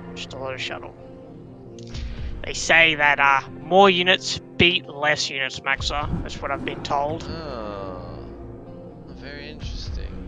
Wisdom from the streets of Ire. We're at Marsara colony. Alright, well, we now have another game of StarCraft with more Protoss and more Terran. We have Jedi 1 from the Ash Clan from, oh no, which Too Furious, or is he, I don't know, I'll have to check in a second. But he is the orange Protoss in the top right, and Pandor, the teal Terran, in the bottom left. We are back to Eclipse, the two-player map that supposedly favors Protoss.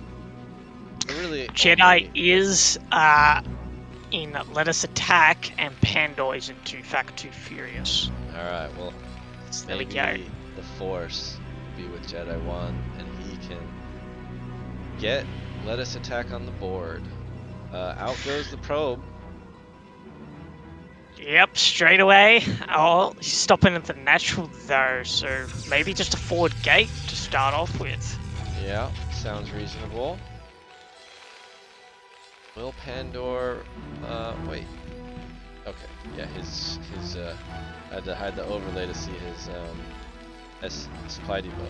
So that is not an anti-zealot micro depot. That is an out-of-the-way depot. Yeah, it's not, you can't construct like that wall like you're thinking of. It's really common on Eclipse. But he can still put his, barracks to the right of his command center, which will still form like a, nice channel. yeah, which looks like what he's gonna do. Yeah. I've seen quite a few Terrans opt for that, but it looks like he's gonna get gas stolen. Yeah. Pretty classic. Yep, harassing the working SCV, and the second SCV comes to protect his little buddy. Get out of here, probe. Nobody Yeah, not today. likes you. Not today. We still don't have a gateway in Jedi. Yeah. Huh? 12 necks. Gas stealing to 12 necks. Or 13 necks. Or 14 necks, or 15 necks. He's still making probes. What is this? I think it's going to be 14 next. Yeah. Oh, it might be Forge after Nexus, and we'll see some cannon. Yeah. I think it's 14 See, nexus like into Forge. Yeah, maybe like Ruin did in the ASL. Alright, That'll there be it really comes. interesting to see. Probe has stolen some gas from his Terran enemies. And Pandor will see this in a moment. What are we going to see from Jedi 1? Is this the Forge? It's got it. And yes, it is the Forge. Nexus into Forge after the gas steal. I mean, it's pretty powerful because those Marines just cannot take on cannons effectively. Yeah, but at an early scale like this from Terran, they can just expand instead. They Just take their know. Nexus, and that's in their Nexus, their CC, and that's what we see from Pandor. Alright. So it looks like what I guess it's a gaseous expand from Terran, and for a 14 Nexus from Frodo, so it's relatively finish. Although the Nexus is a slightly ahead, so I guess it can get like maybe 2 probes out before the CC is finished.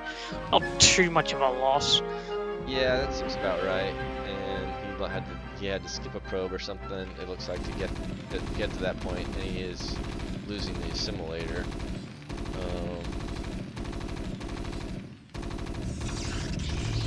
Yeah, simulator goes down. Pandor. Yeah, he takes his natural assimilator because Pandora refinery blocked his Oh, wow. gas in his main. The Oh, he gets, counter gas steal.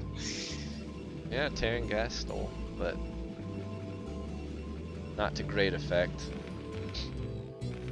Yeah, Although not remains nearly to as be seen strong how, as yeah, Bronze. how effective was his gas steal? Like, he's down, well, yeah, you're right, that it should pretty much equal out in workers by the time. Oh, I'm surprised Jedi is committing 3 probes to killing that natural refinery. Like, I very frequently don't even take the gas until I take a third. And there he forces the cancel and then doesn't take the gas. So you wonder, does Pandora think he was trying to rush for that gas because he's going to be doing a gas intensive build, or I don't know. I just don't know. Probably wasn't. It's not a big loss in mining time to have those 3 probes there for like 10 seconds. Yeah, I don't think so. I think it's obviously a little bit because they're on relatively even work account, but yeah. Perhaps he just has a plan, like he wants to go Reaver or something, and he doesn't want that refinery checking it out, so he just might as well get it out of the way early. Yeah, I mean, but you can build that tech, you know, out of sight of it. I don't know. Seems like a waste of probe time. I would be upset if my boss ordered me to go attack a refinery. I just wanted to find minerals. He's got a scouting zealot, Jedi. He blocks the third, Maxwell. Interesting. With He the does pile. block the third, but I mean, Yeah, that... not much effect. I think that was a good cancelled immediately upon those Marines arriving there. So not much going on there. Not sure if that's A little bit of a loss. Plan. He does have the robo coming down. He is now taking a second gas before taking a third. Does seem like, you know, putting that pylon there at Terran's third and canceling it. It does seem like he is and posturing to be aggressive. Maybe the Protoss, but we'll see. 2 factories from Pandora, 3 factories from Pandora. No turrets. We do have the Academy. No comsats. And do we have a support bay for our robo? We have a shuttle on the way, so I'm assuming a support bay will be following it. And we will not have any turrets. Yeah, no turrets, but we do have it's a CAD armory build, so it looks like we're just going to be getting like 2 or 4 Goliaths to deal with the shuttle pressure. But there's a support bay, and there's a support bay. Yeah, I mean, after we see the shuttle comes out, I was assuming it was going to plop down, and yeah, we have the armory going. Is he gonna go for like a tank Goliath defense? It must be. Yeah, it is. It definitely is. Terran builds like need to have a certain amount of defense in them, and the CAD armory build, you grab extra Goliaths for that defense. So to deal with those flying shuttles, generally I think it's 4 if you see Reaver.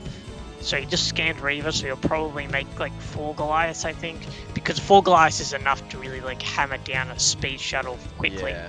So. They catch up. Oh, Pandora baits a Dragoon into a mine. I was just about to compliment Jedi for moving out that Dragoon early to prevent the Vulture from mining up his third. So that was nicely done. Running into that mine was not as nicely done, but good for Pandora. Laying the mine was nicely done. Not so nicely done with running into the mine, I guess. I agree. We are unbiased casters. This forge is not upgrading. It's so disappointing to me. But oh, you wanted to see the forge upgrade, did you? Oh, there we go. +1 on the forge. Oh, you're right. You got your wish. Thank you, Jedi. How come you wanted to see +1 on the forge? It's just like, I don't know, when you get the forge that early, it's like, it's so satisfying to have a big upgrade lead on any opponent. I know that they're not that effective against Terran But I don't know. It's like so cheap that first upgrade, and Fair Alright. enough. we have our speed shuttle. Well, no, it is not a speedy shuttle. It is a slow shuttle. It's been scouted, it's been shot, and it's slow. That Yeah, is with bummer. the turrets, the rig's probably a tiny bit late because with the turrets up, with the 4 Goliaths out, this shuttle's not going to be doing any damage anytime soon. But you know, it would help with a a push out from the Terran.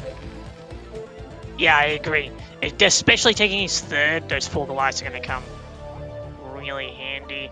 And if you've got the Reaver out and some Dragoons out, you could definitely try and like hammer down those Goliaths and then try and pick off the rest with the Reaver. Try from the top.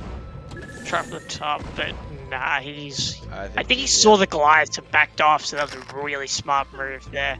It was a smart move to back off. I'm not sure he saw the Goliaths, but I don't know. Maybe he did. Well, if he didn't, he Stands has instinct.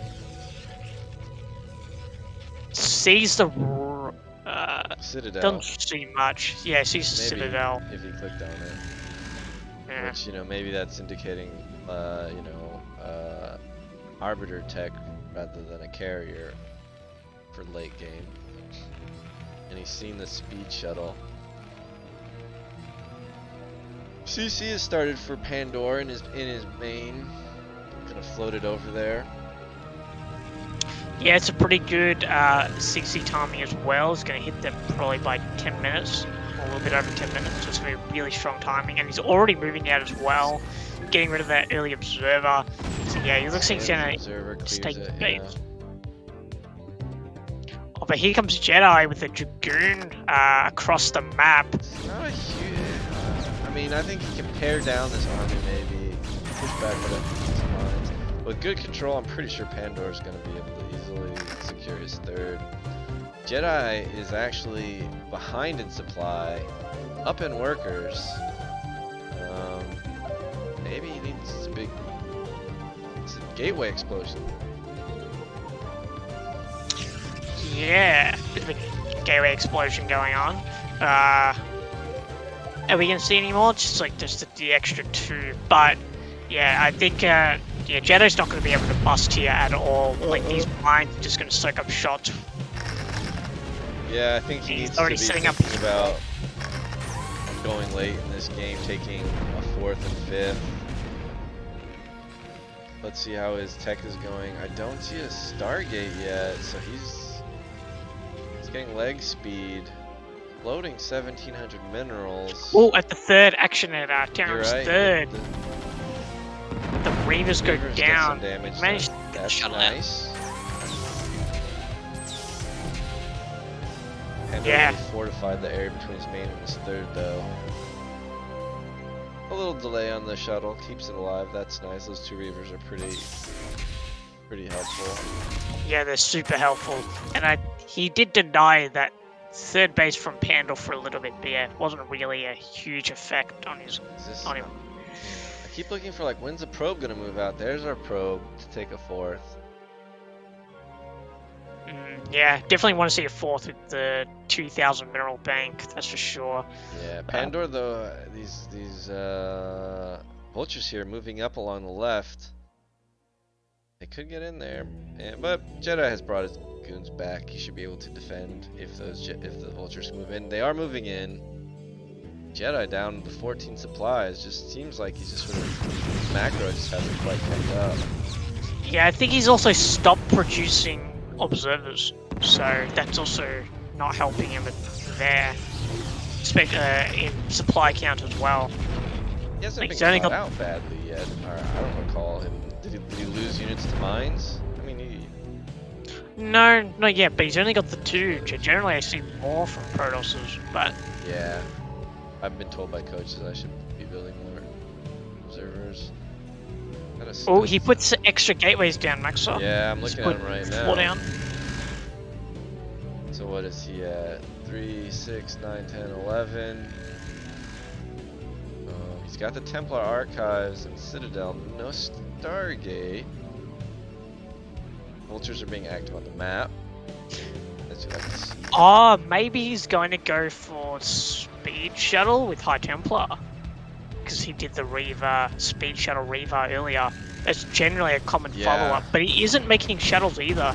He has one queued up behind his observer, so I think you called that right. We'll see how effective it is with, you know, he has retaken the supply lead by 6, and they will just both max out before we see a battle, I believe. This is going to be some tough control out of Jedi. This big push is pretty decisive though, because if, as we've seen in these other Eclipse matches, it's tough for Terran to split the map. It can be pretty tough to split the map, particularly from this spawn, I feel like. And in this situation as well, since we have a relatively lowish tank count, only like 12 tanks or so, mostly Vulture heavy comp. Yeah. Oh, there we go. The Reaver's trying to siege down the bunker and split it. But there's a forward tank. Oh, that's a mistake. Those Reavers and that shuttle getting a good amount of work done over the course of the game. And we do see Jedi taking the bottom right, walling it off. He's now got some pretty good map. Well, he's gonna get that. He's got some decent map presence. The main lane on this map now is blind for Jedi. He's got move out to. We are approaching max out for the Protoss. Pandor might be looking to do some favorable trades and free up some supply with these vultures, but now he pulls them back. That pulls him back. Maybe he was trying to lay some mines since he did put the 2 down, but vultures often, if you try and lay mines from like a distance, only like 2 of them lay the mines. Oh, I didn't know that. Yeah, it can be pretty annoying. You have to like. Good to know that vultures have some. Yeah, they have some. They have some clunkiness. They're not all shiny and, you know, special. Easy to use. That's the word I was looking for. There goes at least the 3rd observer of Jedi 1. Control group of goons gonna trim down the vultures, but gonna get pushed back as well. He's pulling the tank, so he's chopping down this goon count quite quickly. He lost quite a few goons there. I don't think he was. Oh, I think Pandor's just gonna move out from this. Yeah, it is seeming. I mean, he is. He should. I don't understand. He's got the resources. He should be maxed out by now, but he's not quite. He scans the 4th, but he's just gonna move into the heart of Protoss's. Oh, he just started a mech around just then, Maxos, so. Yeah, he's now quickly realized. Here we go. The speed shuttle's coming in. The speed shuttle's moving down. Right though. This is a bit of a choke. This feels like an open area, but it is going to be pretty favorable. The EMP is late. The storms do come out. The shuttle, is he going to drop the last 2 Templar? He does get them out. He is just counting through this. He got one out, but he get the other one. Those bottom Templar did not get the. Oh man, if those bottom Templar had gotten stormed in the back line of those tanks, this would have been a very clean. This would have been a very decisive one for Jedi. As it is, I think that's pretty decent for Jedi, especially now look at the bottom right. He's got both bases there, and he's got this Protoss Terran split map scenario on Eclipse, and we'll see if he can deny.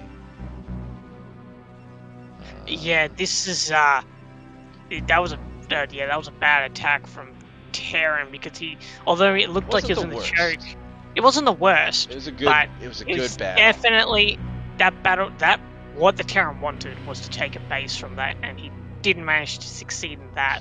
So it wasn't a great attack, I'd say. He still managed to chop down the Protoss army count, so I feel like he did protect himself at least from counterattacks. But there was some great storms in that fight. But yeah, Jedi just taking that bottom corner of the map, and he's even got his Reavers up there, so he's pretty locked up tight. But the thing is with these two bases, I feel like, although initially they were really hard for Terrans to like take, I feel like Terrans have gone much better at taking these 2 bases, especially if you see the gap in between the 2 bases. Yeah, you the can bottom get a right tank. corner. You You can tank get right tanks in there. Yeah, and that really helps with taking those bases down, particularly when they got the cannons up there. And it looks like Yeah. Pando's going into the top left corner to take this fourth base out. Yeah, he's gonna be able to siege up and get a very good position here with Jedi. Maybe he's just gonna concede that base. Yeah, an Try to put excellent it to the position natural. here, Macta. Like, he's got the mine set up. He's You have got... like a 3-fronted war though. This is gonna be tough. Oh, wow, okay. So it looks like he's pushing the Terrans forth at the same time. There isn't barely any vultures and tanks here. So I think he's just going to have to lift that base up. At the same time, he's also pushing at the front, the wall, I guess, of Pandor. But he's cleaning that up as well. Pandor's forced to pull back. He didn't even get the Nexus. Yeah, that's what I was about to say. He leave like a tank, maybe. But I understand. He's pulling his, he's got a D-Matrix on the Storm tank there. These are some pretty good storms on top of those vultures. These Dragoons have no Zealot support. Maybe if he unifies his army up at the like 10 o'clock, he will connect them actually. That's gonna work out okay. Yeah, those High Templar are actually exposed. I'm surprised Pandor didn't quite manage to pick them off. Got one. He's gonna get the other now with the vultures. Oh, yeah. Failed shot from Jedi. The workers are 59-49 now. Our mains naturals are mined out. It looks like Pandor split off some tanks and went back for Jedi's fourth. Can he get it in time? I think he's gonna get it. I think so. I think he's gonna focus those tanks though. He needs to get that at least. Oh, you're right. He's not firing at it. He's got the vultures targeting it. 33 HP. Bro, one shot. Oh, he refocused. But he's gonna give up a lot of tanks for that. I think I was gonna scream if he didn't get that base.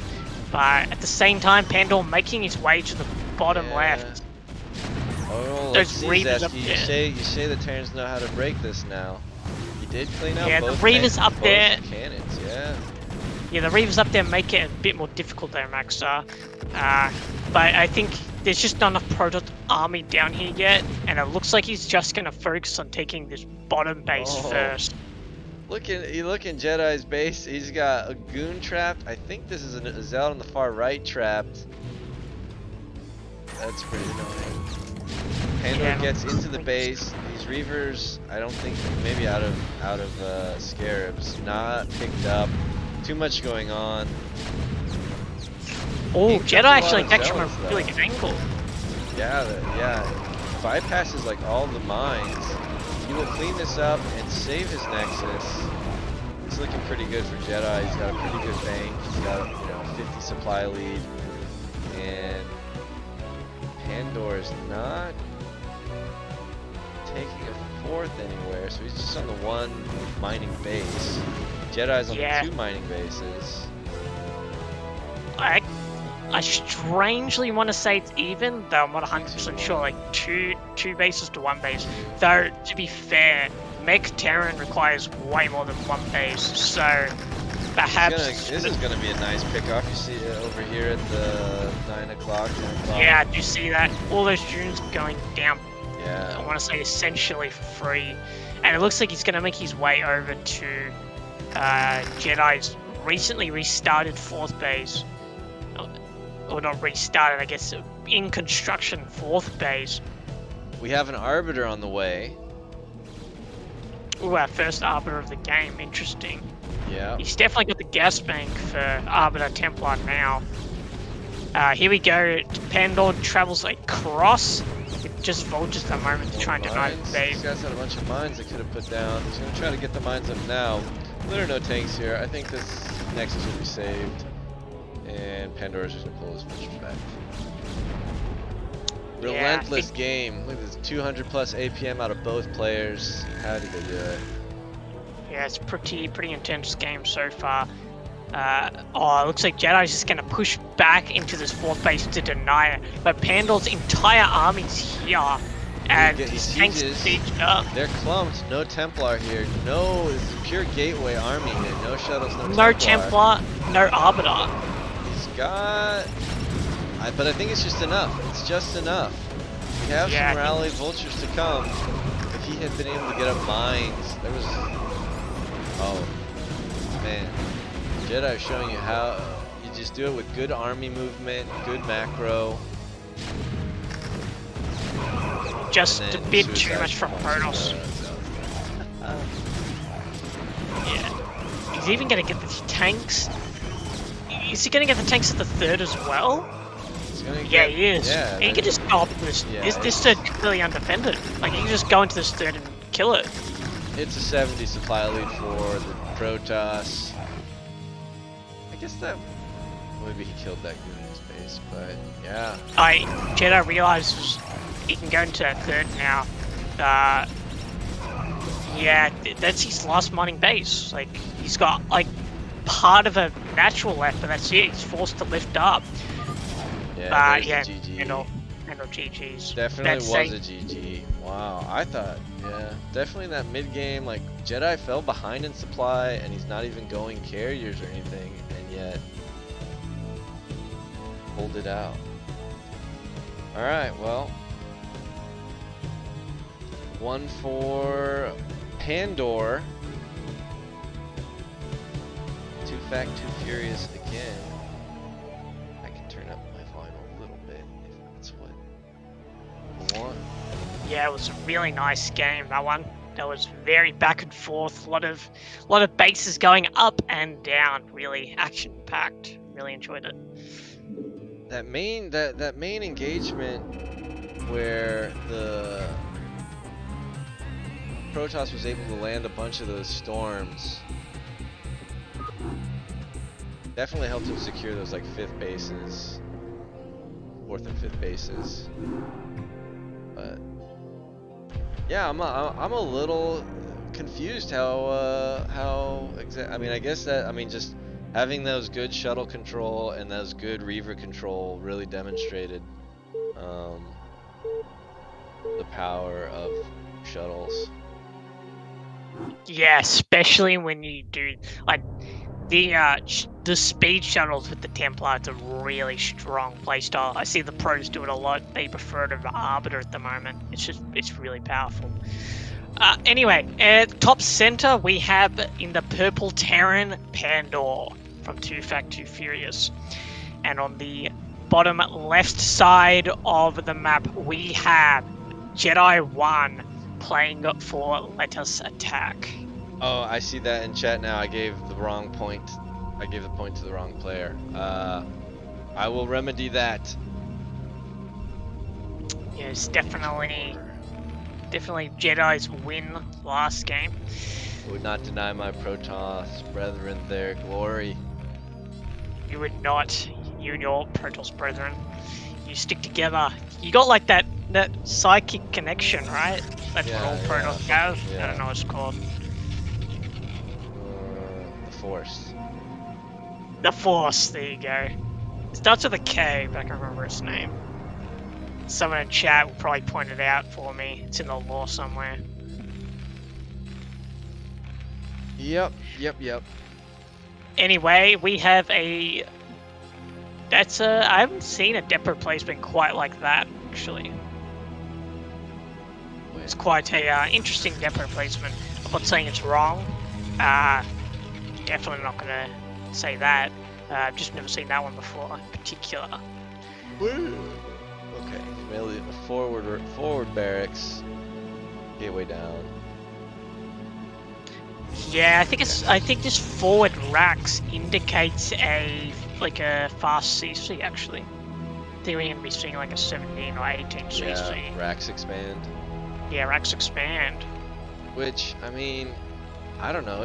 Aren't early zealots fairly common on the rampless map? Like, wouldn't it's a bit of a risk. Yeah, it is a bit of a risk, particularly on Self. Perhaps due to the last game, with how standard the openings were, maybe he's going for a little bit greedy, assuming Jedi's going to open a bit more standard this game. Yeah, and he made the right call because we have core before that second pylon, and we don't have a zealot being produced. Looks like he should be able to safely get up. His racks expansion. Oh, this is 15cc as well, so it's like you don't get the Marine till much later. So this was much riskier. Like a forward gateway of any kind would have just ended Pandora immediately. So Oh, we yeah. definitely took that risk. But since there's no zealots, it's perfectly No zealots, fine. no problem. No problem at all. Probe is going to be harassing this this SCV. It's going to get into the red. Is he gonna kill it? He's going to cancel, pulls away. He's chasing it. Oh, he's done mining. Pandora didn't send it back to his main, and the probe gets a kill. Alright. Game over. Protoss wins. Not the greatest, but I think because it's opening with the CC, I think it's okay. Yeah, a little bit of compensation for the Protoss. I guess. You don't want to get away. You don't want to let the Terran get away with everything for free. Yeah, So. yeah. Alright, will the Goon chase that? Will the SCV go straight home? Yeah, I mean, that bunker's going to be up. I actually think these Marines will be able to push away with Dragoon, actually. Although, I usually... don't know, Goon with the probe? We saw what that probe did earlier, Zesky. I wouldn't mess with him. Yeah, Pandora goes home. Probably a good choice. Transfer coming in. They are even workers now. We will see. This might give them a 2-worker little bonus. I think 2.5, maybe. 2.5. Yeah. Zesky says 2.5. I believe him. And Robo and Factory coming out of our players' standard tech buildings. I missed Doodle's proxy gate, and who did the first? Grast BG did his 3 gate goon all in. Yeah, I think it was. Those were good times, Zesky. Yeah. Now we have all these standard players. Gotta respect the standard play. So the aggro gameplay is fun to watch, but the standard, you know, it's a CPL after all. Everyone's used learning. They all want to practice their standard play as much as possible. So it makes sense that they're gonna do that the majority of the time in their games as well against the other teams.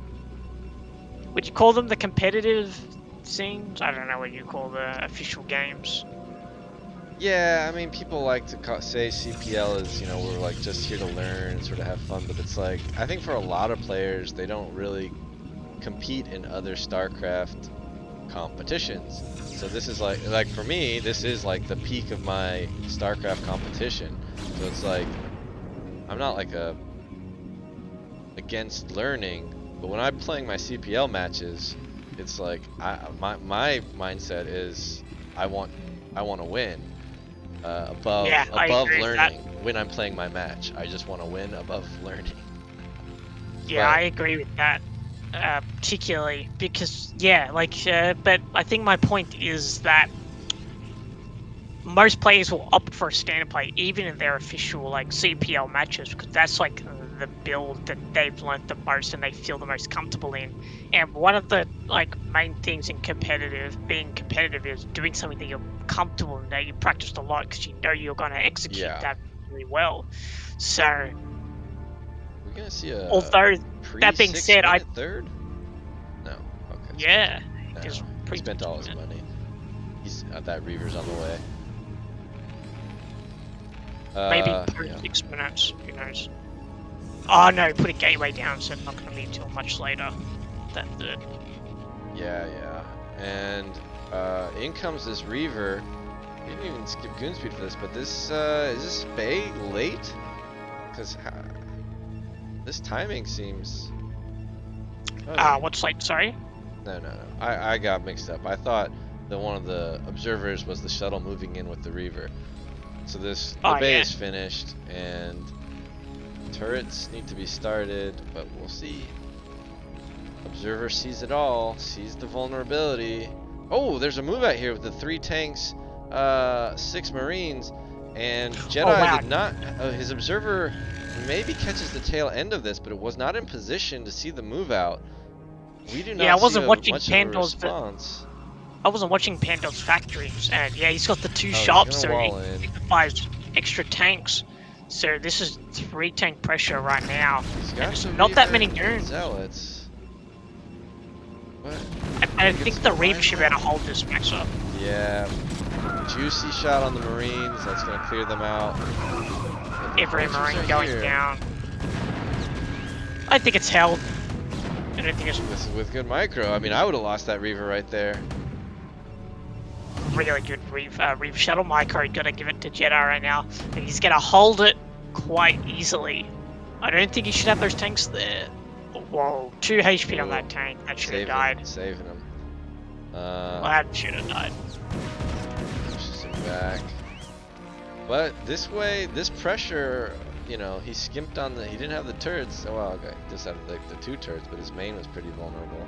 Now the speed shuttle comes in, and I don't know if Pandora is going to be able to get back in time to handle this. Oh, there's a hidden turret under the eBay. Nice little micro trick. Oh, but there's no mines up here. Finds a place with no mines, lucks out a little bit. But that Reaver's got very little HP. He's got to Can it fire one more time? Oh man, so brave. And he should be able to get out. There's only a couple more shots that will take the turret. Oh man, so those are some. All right, see you later, Martingale. Those are some thin margins there that Jedi 1 just navigated very well. Gets up his 3rd before the Pandora can kill that probe. Feels pretty good to get that up, but it feels terrible when they pick that probe off right before you do it. He's got this other probe. I mean, he had another probe in position.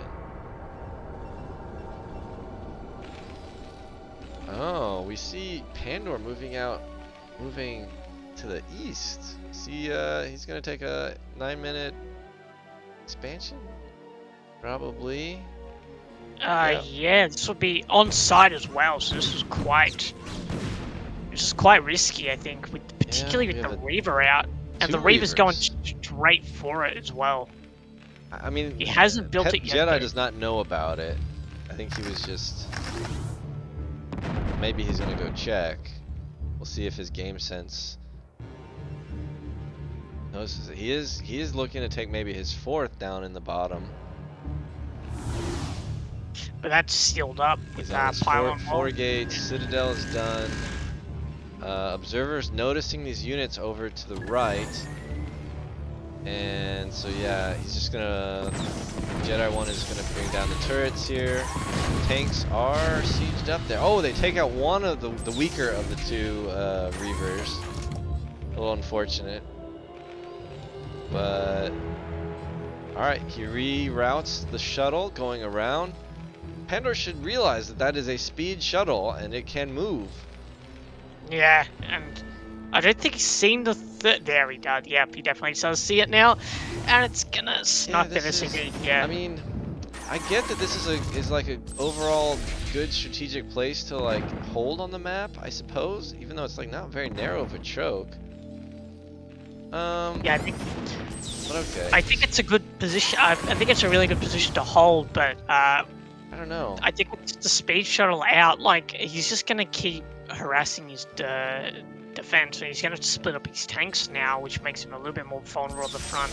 But the goon count isn't too heavy from Jedi, so. Like if the shuttle had both Reavers and had dropped where the building CC was a little bit sooner, it could have just canceled that CC.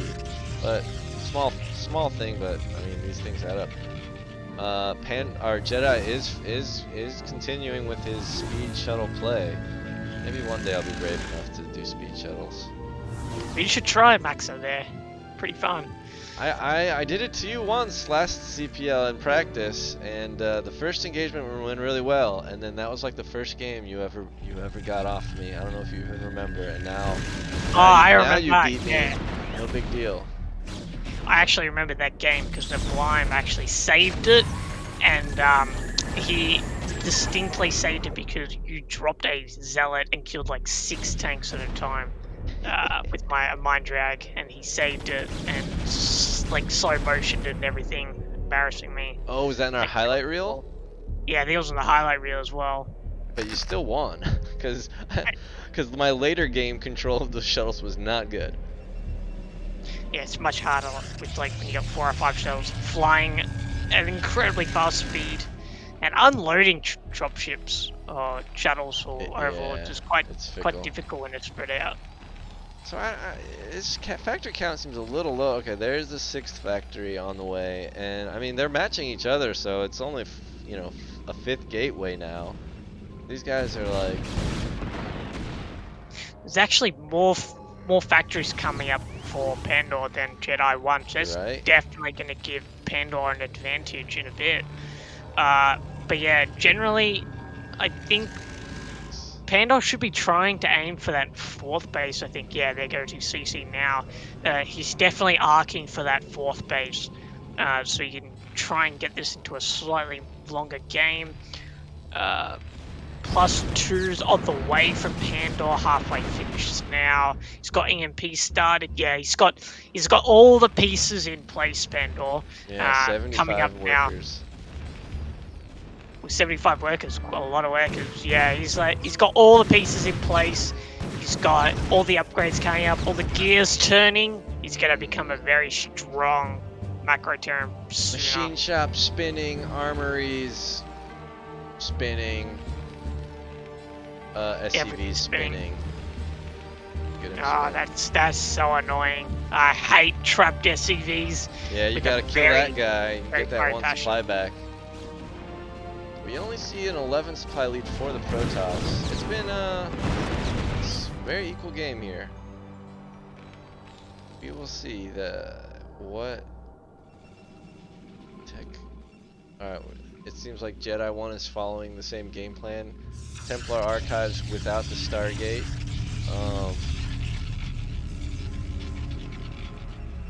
Yeah, very similar game compared to Eclipse. I think the difference is that Pandora took a mineral only first, rather than taking a gas third. And yeah, I think Pandora's also going to have less gas because that third is 1500 gas rather than 5000 rather. Sorry. So. Which? Yeah, it's gonna be. You mean Jedi 1 will have less gas? No. Oh, Pandora's going for the other base. Sorry, I didn't see his footing CC. Yeah, he's going for the other base. Okay, I've never quite seen bases taken like this. But it looks like he's pushing these goons now, pushing them back with his tank vulture. That's gonna be chopping down that goon count. He's losing a few vultures in the process as well. Not having perfect control there, but that's okay because he backs off and he's gonna push these Reavers out. Oh, I wasn't quite in range. I was waiting for the explosion, but wasn't quite in range. That's unfortunate, really. Well, these tanks now probably. Yeah, there we go. Lost a tank in the process, but that's pretty good. Taking main base. Okay. Yeah, that's a really strong. But I think I never really thought about expanding like that. I think that's a really good idea. I might steal that for my own play. It does leave him a little bit more vulnerable, but at the moment, but he can easily just mine up a bit and then hold the ramp. Yeah, I like this play a lot from Pandora because now you get a much fuller gas compared to taking the closer one, which is way closer to the Protoss, easily susceptible to attacks. Yeah, this kind of expansion pattern drives me nuts as a Protoss player. He can just keep on coming. He looks like take all this space, and I mean, look, our Terran is maxed, and our Protoss is at 175. Looking pretty good. Looks like a pretty good shot for Pandora to even out the series. We got 1, 2, 3, 4, 5, 6. Alright, more factories coming out. Science vessel goes down, nice little pick off. And we have a fleet of 4 shuttles moving across the bottom of the map while Jedi takes the bottom middle. And scans the main. Going crazy. And scans his army. Did he see those shuttles? I don't. Oops. This is a huge move out from Pandora into the middle of the map. It will not be in position to handle this drop, but it will at least be one base for one base. I actually think Pandora can do more than one base with this army. Like, I mean, this army could be gaming. If you were moving this into the natural, we'll see if he goes for it. This is a 2-1 army with like barely any tanks lost this game. Like, that's well and truly over 4 tanks there. Scary. Yeah, I think he could just like. And there's no storm. Oh, okay. There, yeah, no storms. He does get 3 Templar, but not enough energy. Yeah, Oh, he's got Pandora 1. makes the call. He says, "I don't want your third. I want your throat." You can quote me. Yeah, he really just going straight for the throat. He's got 1 storm at least. He should be sieging here, I believe. No, I don't think so. Right. You're right. I think there's way too many zealots. He's just gonna take out the natural, the main. Your little the shuttle flyby. Yeah, he needed those army. He needed that shuttle army right here. He didn't need to siege because there's just so many zealots that he just like powered through it. But now his vulture count's dwindled. He needs to rally and just pull everything over to this natural. And once you take this natural, like what's there for the Protoss? Like you can then he's already picked off a base, so now he's mining on virtually 1 base outside his natural and main, and his natural just went down. I think this is it. I think this is it, because you know on this map it's very difficult to have a cluster, a second cluster of gates unless you take the other main, which Jedi didn't do. And it's just 100 supply up for Pandora. This was a killer move out. This is in stark contrast to the move out he did similar to this in game 1, that Jedi had his shuttles and Storm in position to handle. And in that game 1, Jedi cleaned that attack up very nicely and then had a good lead. But yeah, very different attack. Like just the angle was different. The shuttles were just missing and absent. He had way more vultures and tanks as well. Yeah, it was just it's a much cleaner attack than compared to the Eclipse. He even pulls 10 SCVs into his natural. Oh, he sends them back now, I guess. I think he was going to go start build turrets, but I'm not 100% sure. He's cruising now. Yeah, now Pandor's got up another base. He's got a few units all over the place. I think he hasn't pulled anything from his rally or what he had to defend from the second shuttle drop earlier that we missed. Yeah, I think GG is fair enough. GG evens it out, and I will also even out the actual score on the play. See, no problem. I knew Pandora was gonna take that one. Good old Pandora, pulling it out of the hat with a very strong push. Panda or Pandora? Which one do you want? I thought it was Pandora because it's like OR. Yeah, Pandora. Alright, 1-1, and gotta say I'm kind of rooting for Jedi, because not only is he Protoss, but you know, Lettuce needs to get a win here. Yeah, can be both, Pand or Panda. Very nice. Pand or da. I think I'm gonna go stick with Pandora though. Yes. I think it sounds amazing. It's a great name.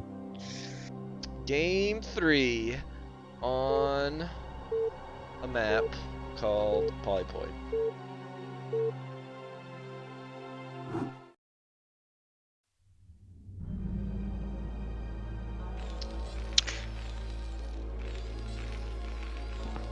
We have the Black Terran. I like the Black Terran. In the bottom right, I turned off Jedi 1.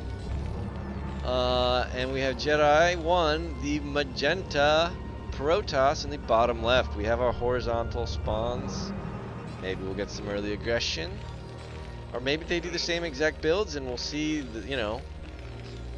The first game, Jedi held the big Terran push, and game 2, he flew his shuttles the other way and just died. I think if we're going to have similar builds compared to last game, it's definitely going to be in Pandor's favor because horizontal spawns like this it's really good for mech. You have almost no travel distance, and that makes all the difference when trying to get a mech around. Mech's so slow. Yes, but I mean, it's a quite late push out. It's not like a 6 fact or a 2 fact or a 4 fact or a 4, 5, 6, 7 fact, anything in there.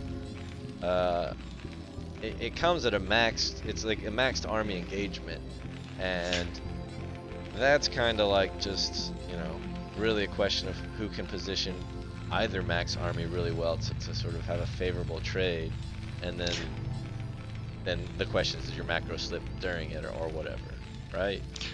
Yeah, I agree with that. But like if it is horizontal spawns, it gives, if compared to cross spawn gives the Protoss more time to react to the Terran army because like the Terran's just got more distance to travel, right? So that means, by contrast, that the Protoss has more time to position their army or like back up and like get a proper arc around, etc. Whereas if it's a horizontal spawn like this, the Terran really only has to travel in one direction, and maybe by the time the Terran gets like to the center and the Protoss notices or like anything else, like the Terran's almost like at that middle only third, and when you get to that middle only third, you start setting up tanks and stuff, you can quite easily just siege that natural very easily. Yeah, the high ground third is a double-edged sword. I was telling an old buddy of mine that, you know, shooting onto the high ground like a Dragoon, not something with splash at least, or a Reaver, is 50-50 hit or miss, and he was shocked. I believe that's right. It's 50-50. Yeah, I think it's like 50. Yeah, it's got to be 50 something. It sounds about right. But yeah, like that, as you said, that high ground is a double-edged sword, and that's why I think horizontal spawns, even in a macro game, can be quite advantageous to the Terran. I definitely like to see it when I play Terran because I just get my army over there, and it's just way easier to control than compared to cross spawn. Well, we see the same build out of Pandor, the Rax Expand. We do see an early Zealot though from Jedi, but he's not yet even located Pandor. But he also took a super early Nexus, so pretty equal footing. And the game will continue. Probe sees it. Probe will survive. Nope, dies. Oh.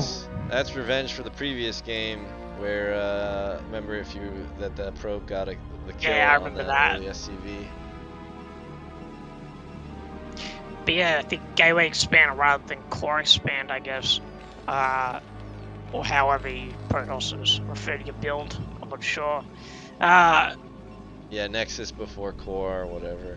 But these Marines coming out. Workers though, but it was a super fast. Yeah, he should be able to make up a few of them. Yeah, those Marines come out a long way. He had the 2 Zealots. That could have gone in favor of Jedi. Yeah, I think Pandor was really like looking for that Dragoon, like that's gonna go across the map, but didn't come, so he just backed off. Yeah, I think the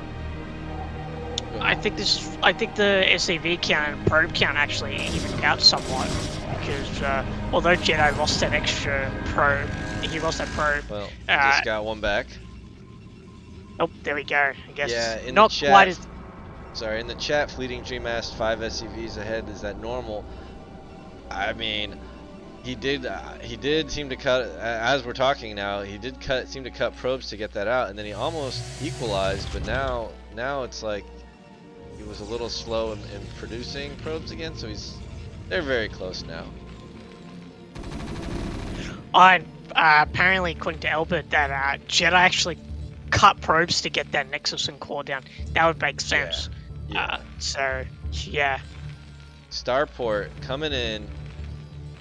We're going to have some hot drop action, I believe. Yeah, a bit of a different build than to what we've seen there. These horizontal spawns might make that, you know, favorable for him, right? Because he can access the full main. Although, I don't know, you build these pylons way out over here inside your main, you get to see that coming in pretty early. But I know that, you know, there's oftentimes a battle over, here we see this zealot coming down to bottom, and exactly what I was thinking. There's like a little mini battle over vision for this airspace. Although, I'm not sure what the zealot's exactly hoping to do. Like, if there were a vulture here, the zealot just dies. Well, generally, Pocketing it. I don't think there's going to be a vulture coming out though, because he went we know. take siege expand. Yeah, I guess we know. So I guess that zealot's fine. But yeah, I think generally, I think with the first couple of vultures, if you see a zealot like that on your own, I think it takes more micro and more attention to actually kill it than dealing with it. And since it's not really putting any pressure, I think you just leave it, unless you want to like mine up that base. But I don't think Jedi's going to take that base, really, because it's closer to the Terran, for obvious reasons.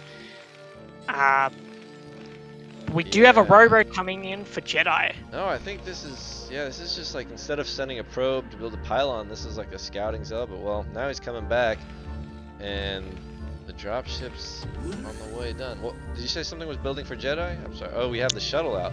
So, yeah, they may cross paths here. Support bay done. Robotics facility. Yeah. And looks like the probe is in position to take a third. Since there are no vultures out. Easy peasy, 630, lemon squeezy. Third base. Yeah, robot support bay is done, so Reaver should be coming out shortly now. But hasn't started it. This is actually really. Are we gonna see the DoodleDoodle fake drop? Perhaps, but I don't think even a fake drop's going to do much, because this particular build Pandal's doing actually does really well against Reaver drops, because you actually get a Wraith for defense. It's also just like, I feel like it's harder for the bottom left to drop the bottom right, given that, you know, usually you build these turrets like in your natural. But anyway, here comes in our dropship. Three vultures. He did not build a pylon out on his perimeter, so he won't see this, and his goons just moved away. Oh, they shoot the Nexus. Alright, 1 probe, 2 probe, 3 probe, 4, 5 probe, 6, 7 probe, more, no more. 7 probes. Dropship got away. That's quite good damage. That is somewhat catastrophic. That hurts. Really good damage. Yeah, that's gonna hurt. And that does a lot as well, because they had relatively similar build orders as well, like Gateway expand to Brax expand, so that hurts a lot, as you can clearly see in the work account. Yeah, if only that zealot had maintained his post in the south. Even then, I think it might have been a little bit too late, because his goons were just way out. If you know what I mean. Oh, I just mean keeping that zealot down there to see that the drop coming in that I was talking about earlier. Then maybe he could have responded more quickly. For sure, maybe we might say like an extra few hours. Yeah, I understand that. But that zealot also might have missed it. Alright, let's see if the Reaver can get some vengeance for his brethren. Oh, the Wraith is out. Third command center on the way. I mean, Jedi could try to take this a super late game, but it's pretty. It's gonna be hard. It's got a second drop. 2 drops at the same time, Maxwell. If he had, oh, you're right. I was missing it. If he'd brought it, it's too bad Jedi didn't bring a goon, but he does have a goon in position. This vulture's 1 kill, 2 kills. He saves, at least he saves his Reaver. 3 kill vulture, 3 kill vulture. Did 2 kill goon, maybe he killed that Wraith. My micro couldn't quite keep up. Dropship's at 17 HP. He's reloaded the shuttle. He can kill his SCV real quick, no big deal. Nope, maybe not. Okay, gets it. Shields are gone. If those vultures just kept firing, they would have killed it.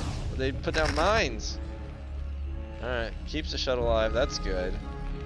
Maybe off the 3 bases he can mine up and hopefully delay the expansion from the Terran. Terran is repairing his little dropship and getting a 5th factory.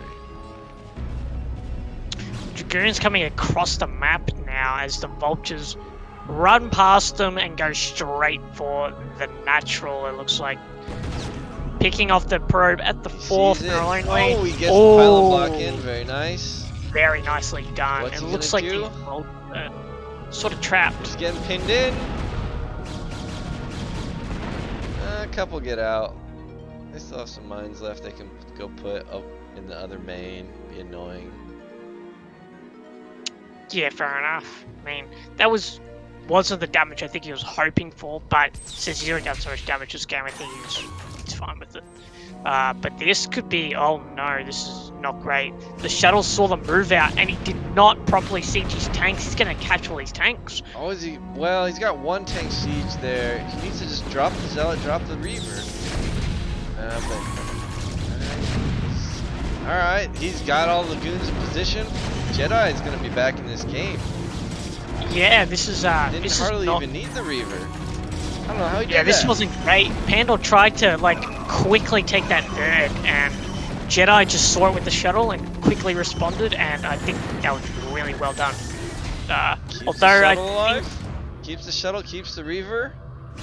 I think that continued attack from Jedi on both ends. I think that continued attack from Jedi might have costed him a little bit. He lost maybe a few too many units for what he got, but he still managed to chop that thing down. But it's like, it's so hard to know, like, without knowing when, without like pushing a little too far to know when to pull back. But yeah. As Fleeting Dream points out, yeah, like, he lost all those vultures, and then at the same time he tried to expand, and he's got like 15 worker supply, which accounts for more than his supply lead. So actually army was smaller. Oh no, okay, I was gonna say this is burning down. If Pandor doesn't notice, this CC might just burn right up. Okay, he's got the SUVs transferring, but he has to notice there's a lot happening. Jedi keeps his pressure on. Jedi targets it. If Jedi's aware, he targets it, it's gone. Jedi is back, baby. Oh, but Pandor already has another CC making. Oh, well, that was just a bait CC. Yeah. You thought you designed my 3rd. Think again.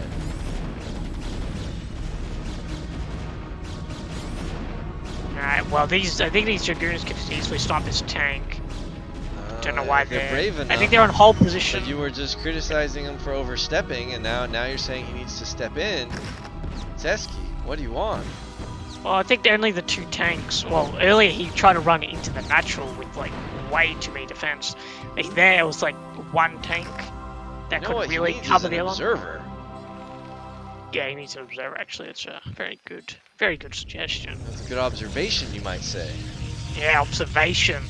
Observer and observation. As I observe. And we're getting some... Oh. More vulture. More probe kills. Can they target the probes or just goof off? Alright, they're getting those probes. And it wasn't completely sealed in either, so he couldn't even chill the probes. How did he run that? Yeah. I guess that's one out of position. It's actually an entrance on the left and the right hand side. Both sides. Very porous. Good thing Terran doesn't make Zerglings.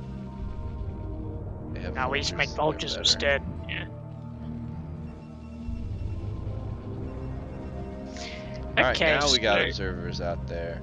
What's our gate count? 5, 6, 7, 8, 9 on 4 bases. It's not too much, but like both these players just ought to just build more production buildings.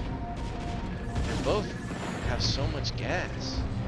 But I mean, this is freaking action-packed. I shouldn't complain. Yeah, definitely understandable if they played some minerals and gas. CC. Oh yeah, no, I do that all the time. It's a great spot. Yeah. It's like there. I'm not attacking there anytime soon. Exactly. Not great when they do attack, but Because usually you put it like inside, just like above where his factories are now, and it takes up some of the factory space. Great game sense from Pandor. However, he should have listened to me earlier when he had those 3 vultures. They could have come up here and put down mines. Actually, he's still gonna get a mine there. These cannons might, the observer's gonna be there anyway. Alright. Doesn't know about that probe though that can make that nexus. Oh, That's he's pulled a second true, probe as well. but yeah, he's got plenty of goons, and yeah, Jedi's gonna make sure this at least starts as Pandor floats to the bottom middle.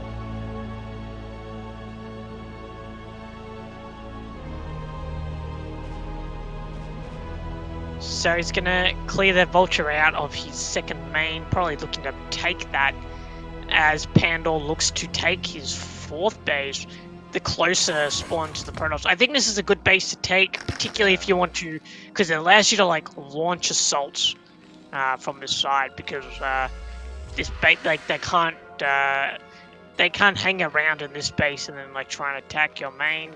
It's kind of like locked up.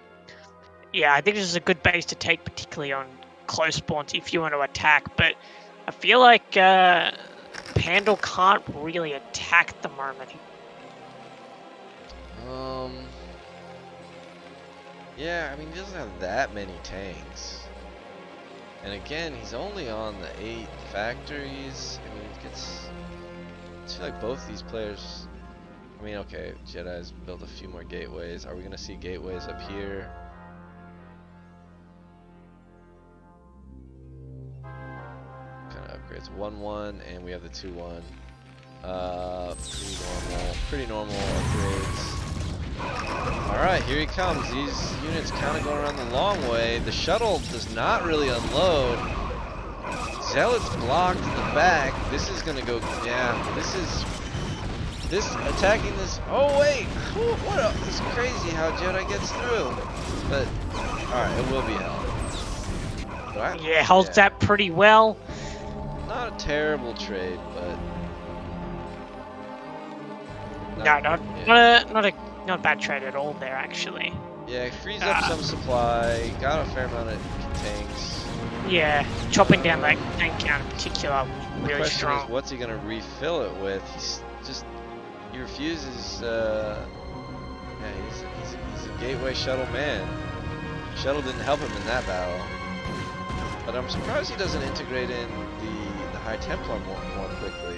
Because look at, I mean, he's got the 2,000 gats, and now he has the Templar archives. But he's still not making any Templar. I think he's got an issue with gate count actually, which is just he needs extra gates. Now. Yeah, 3, he's got more 6, now. 9, 10, 11, 12 there, and then we're gonna get some more up here. But the lack of gates, I think, because he might feel pressured.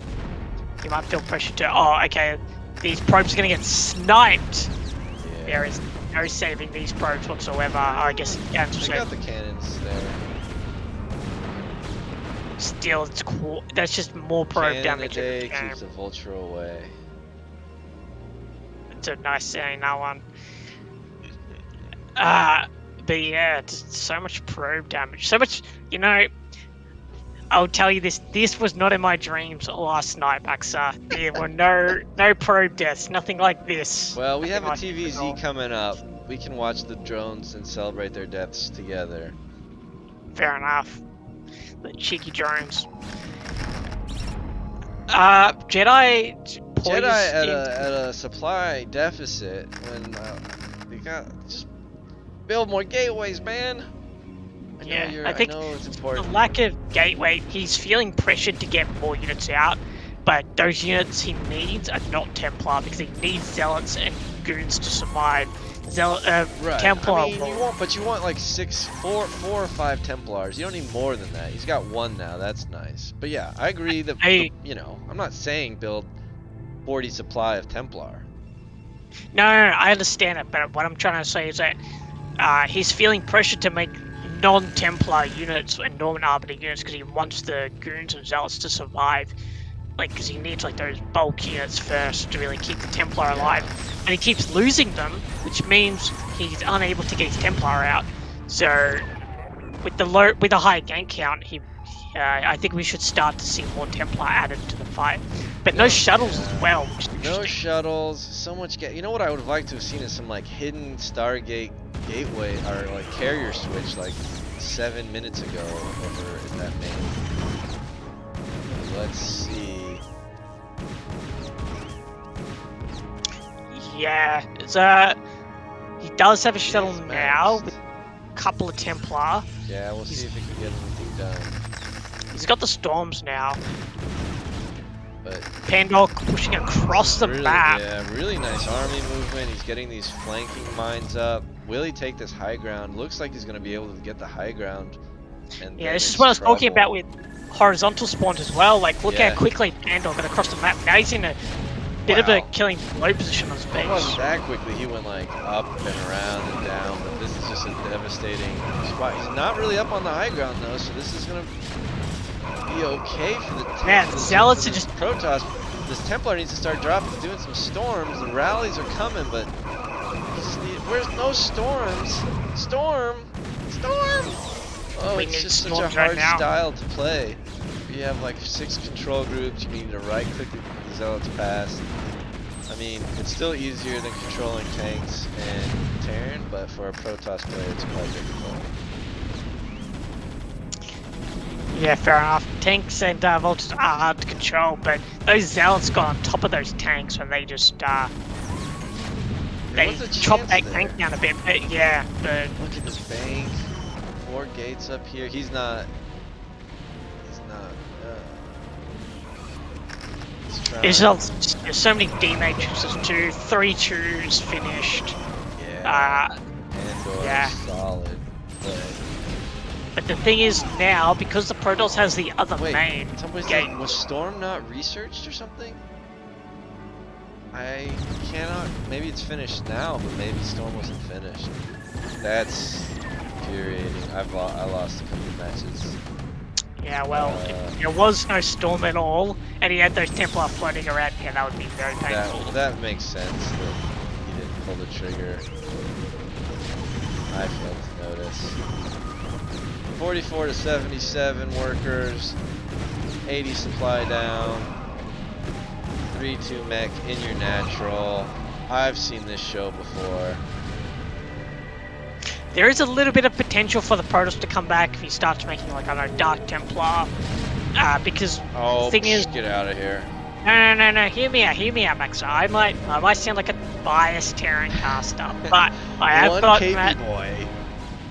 I have got reason, because he has a second main, so he doesn't have his production completely blocked up, so Pandor still needs to do a little bit more execution to really pull this out. But yeah, it looks like with the whole sieging in his main at the moment, it's looking pretty grim for Protoss, that's for sure. Yeah, I mean, if the Protoss had 4 Arbiters with 2 stasis each and 3-3 upgrades, he could have been fine. No big deal. Why didn't he do that? Yeah. I think that attack was going to be really solid from Pandor either way. I'm being sarcastic. Yeah, I was aware. But yeah, I think that there is potential for Jedi to turn this around, but yeah, it's going to be a long and steady uphill battle, because he's still on 2 bases. He's still got a little bit of wiggle room, a bit of bank. He's almost up to a good gateway count now. I believe, Jedi, I believe.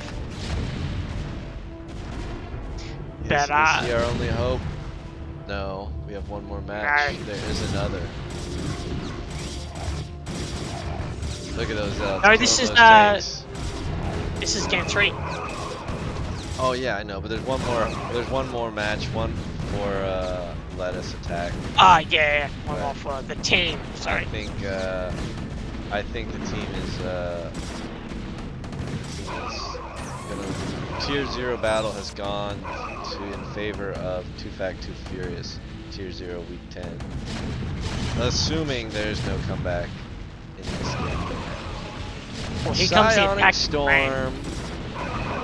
There's the storms that we've been missing, but I think it's too little too late as he quickly clears it out.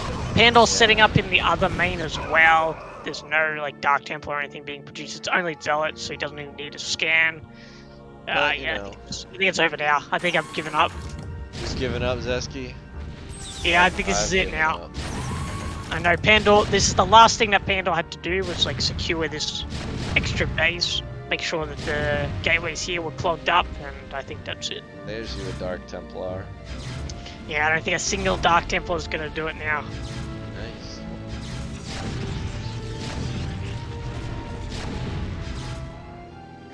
Three tanks. And dead Zo.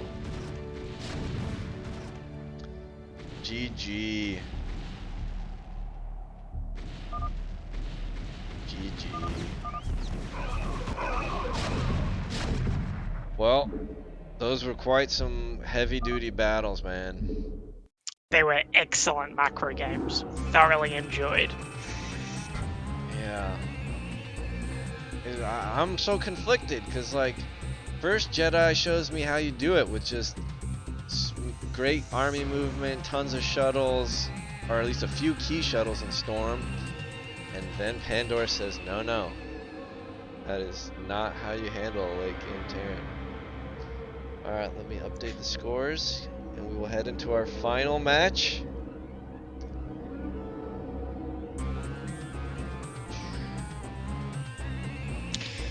Yeah, GG indeed. Honorable. I want to say that's the honorable Protoss build going the Templar shuttle. You know, none of those flying stealth units going around and all that. Yeah, that's I could see an argument for that. I feel like Arbiters are still pretty noble. Although I guess recalls feel so upsetting to poor little Terrans. They hurt our feelings, Maxwell, that's for sure. Like, they hurt our feelings. They get us right in the feels. Alright. Yep. Alright, Zesky, let's do it. Our final match of the cast. TVZ! Rectamundo. Why don't you introduce our players? In the top right, we have Saw from, I want to say, Let Us Attack. Not sure if it's right. For the Johnny Depp trial. And in the bottom left, we have Pink Zerg. Now this is Magenta. Oh, Magenta, sorry. I'm not great with colors. That's okay.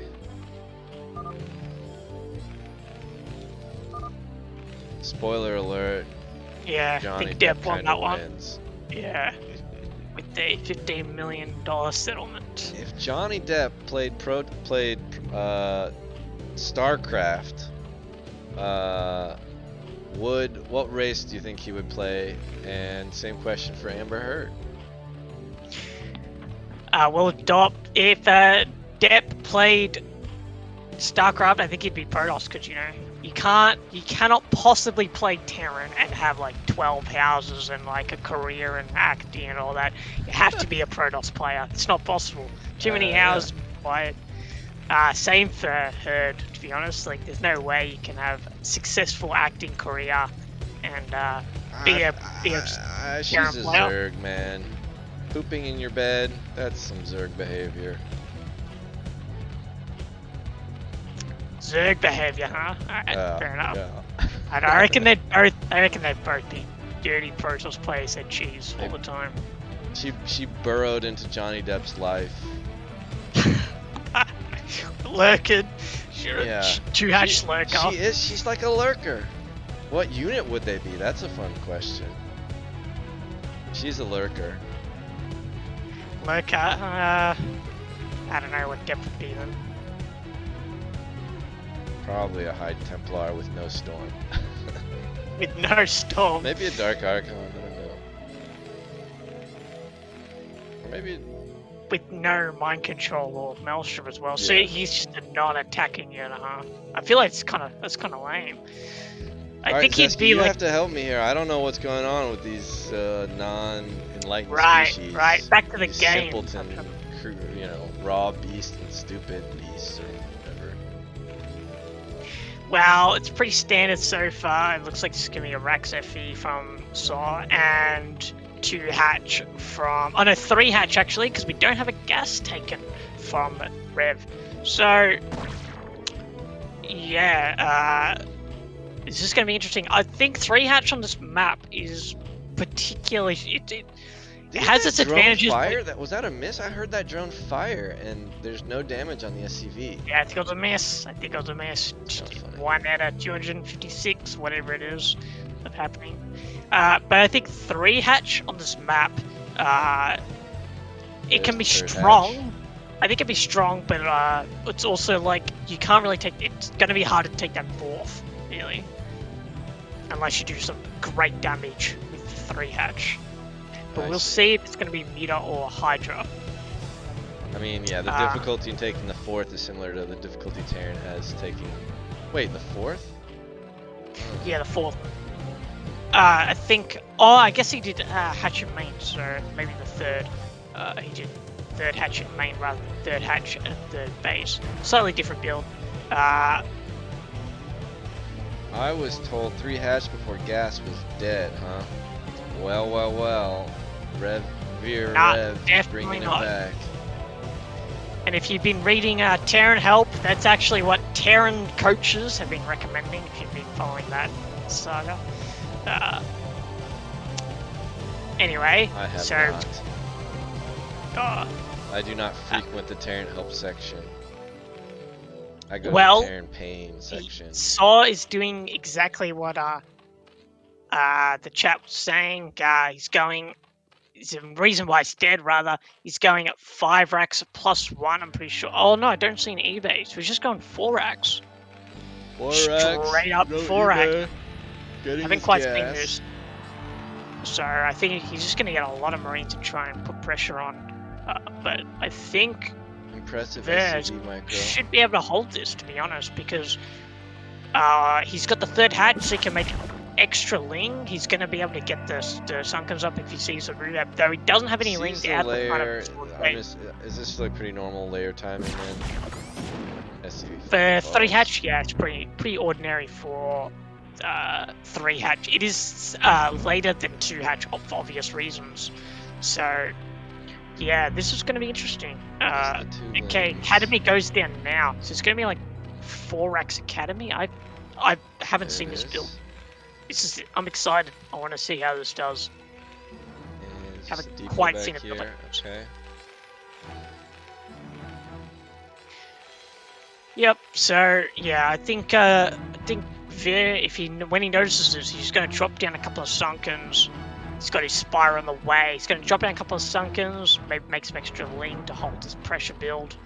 And I think after that, Links and Spire. You just get the meter, and then I think you should be able to just do enough, like hold the attack altogether, because this is quite... There's not much infrastructure going on for Saw right now. Crafty, he's only got the 4 Marines out front, and then he's pocketing his nice little bunch. Alright, we have our first wave of medics, so I think that's going to trigger the move out. Yeah, I think so. Mutas are not... Stim is halfway, that should probably finish up around the time he hits, I'm guessing. He's gonna check for some lings over here. I mean, yeah, I guess the threat, I'm imagining the threat of ling run by is just as bad in Terran versus Zerg as it is. Well, apparently OGs would know about this build, while I have only been playing StarCraft for just over a year, I think. Zesky is like 2 years old. Yeah, pretty much. I'm baby when it comes to StarCraft. Are you older than StarCraft? When was StarCraft made? Like 19. No, it's older than me. I'm younger than StarCraft. Yeah, it was 99 or whatever, or 98, 99, I think. Yeah. Something like that, yeah. So these, yeah, with this, because he wasn't able to super scary. Yeah, this is... once he gets his Marines into place, I think he can just stim in and rush, because this is way more Marine. He's got the balls to pull the trigger. Yeah, this isn't enough sunken. There's this stim. Okay, a little bit of a botched move from the champ, but I think it's enough. Wide concave, but he's still gonna get. He's not focusing any of them. Okay, gets one. This looks so good for So. Yep, that's it. Good. That's it. Yeah. Now he can just like position himself, run side his natural, pick off his overlords. That one ling got by. Yeah. Quite an A. Yeah, there's our 6th muta, but this came right before it. Quite a solid build, I guess. I haven't quite seen it before. These medics are out of energy though, but this, and the les and the natural as well, yeah, this is pretty much it. There's no way. Yeah, here comes all the rallies. Yeah, it doesn't matter. This is enough Marines to handle these many muta. I mean, they're gonna go down. Yeah, but that's like, it's a lot of muta loss. It's a lot of muta loss. The only reason that I think they kill the Marines because the medics have no energy. But yeah, it's too many muta loss. Yeah. If he gets this lair, I think it's going to be, I think he might tap out after he loses the lair. Let's see, he's gonna get it. 35 HP. 1 muta left, but I should be able to clear this though. Okay. Yeah, he gets it. He gets it. 19 to 31 workers. There we go. Down goes the lair. Lair's down. This is such a huge upset for the Zerg. This is such a huge upset for the Zergs now. He's just lost all his tech. I think he can still make a Mutalisk, but now Terran's you lose your tech, you lose your larva. So really, what would he have needed to do? Like, he that Zergling he tried to scout with, you know, was denied by those frontal 4 Marines. I mean, could you have an overlord down south of this base and, like, you know, peek up or something? You can definitely, if you put the overlord there, because he had his Marines in the natural, so if he saw that massive amount of Marines, he'd go, okay, there's something fishy going on. I mean, you drop down like an extra, like 5 or 6 sunken, because you need like a lot of sunken plus lings, and he definitely had, it was 3 hatch, so he definitely had the lava count to do so, but now, yeah, it's just, I think they're just going to go for like 1 more attack, but I don't see it working. Yeah, he's down almost double. Well, he is 20 of that supply is a worker difference, so I don't know. Yeah, but this is he's got. But Maxi, he's got 4 fire bats, 3 medics, plus 12 Why would he bother marine. with the creep colony? I mean, I guess if he's really worried about a counter, but I don't know. I don't know. Prove me wrong, but yeah, we'll see if this is. Maybe he thought this was StarCraft 2, and you need creep to your buildings to keep them alive. I'm not sure. Yeah, maybe. Who knows? Maybe he wanted to build a sunken to kill his own buildings. Who knows? Or maybe he wanted the sunken. Maybe he wanted the sunken down here to help defend the hatchery. Maybe, I don't know. Well, yeah, I think. But he's in a bad spot. Like the Marines can just go around the side of the minerals and outrange the sunken. Like, not the greatest spot there. But yeah, it looks like I think Saw's playing it really well here. He knows that he wasn't quite able to get checkmate, but he's just gonna get up all his infrastructure. That's like a 10-minute factory. So yeah, that's fine because it's so much damage. Yeah, it's just I think Rev is just gonna try and all in from here, but it's definitely not gonna work. Like he hasn't got turrets in the main now. Yeah, I think like Saw can push right now and win. Overlord in the way, putting up a nice wall of turrets, crossing his T's, dotting his I's. Oh, they both move out at the same time. Oh, Firebats went quite at the front, but I think he can win just from Marines alone. Yeah, GG. Alright. That was quite a little build he snuck out there. Very nice.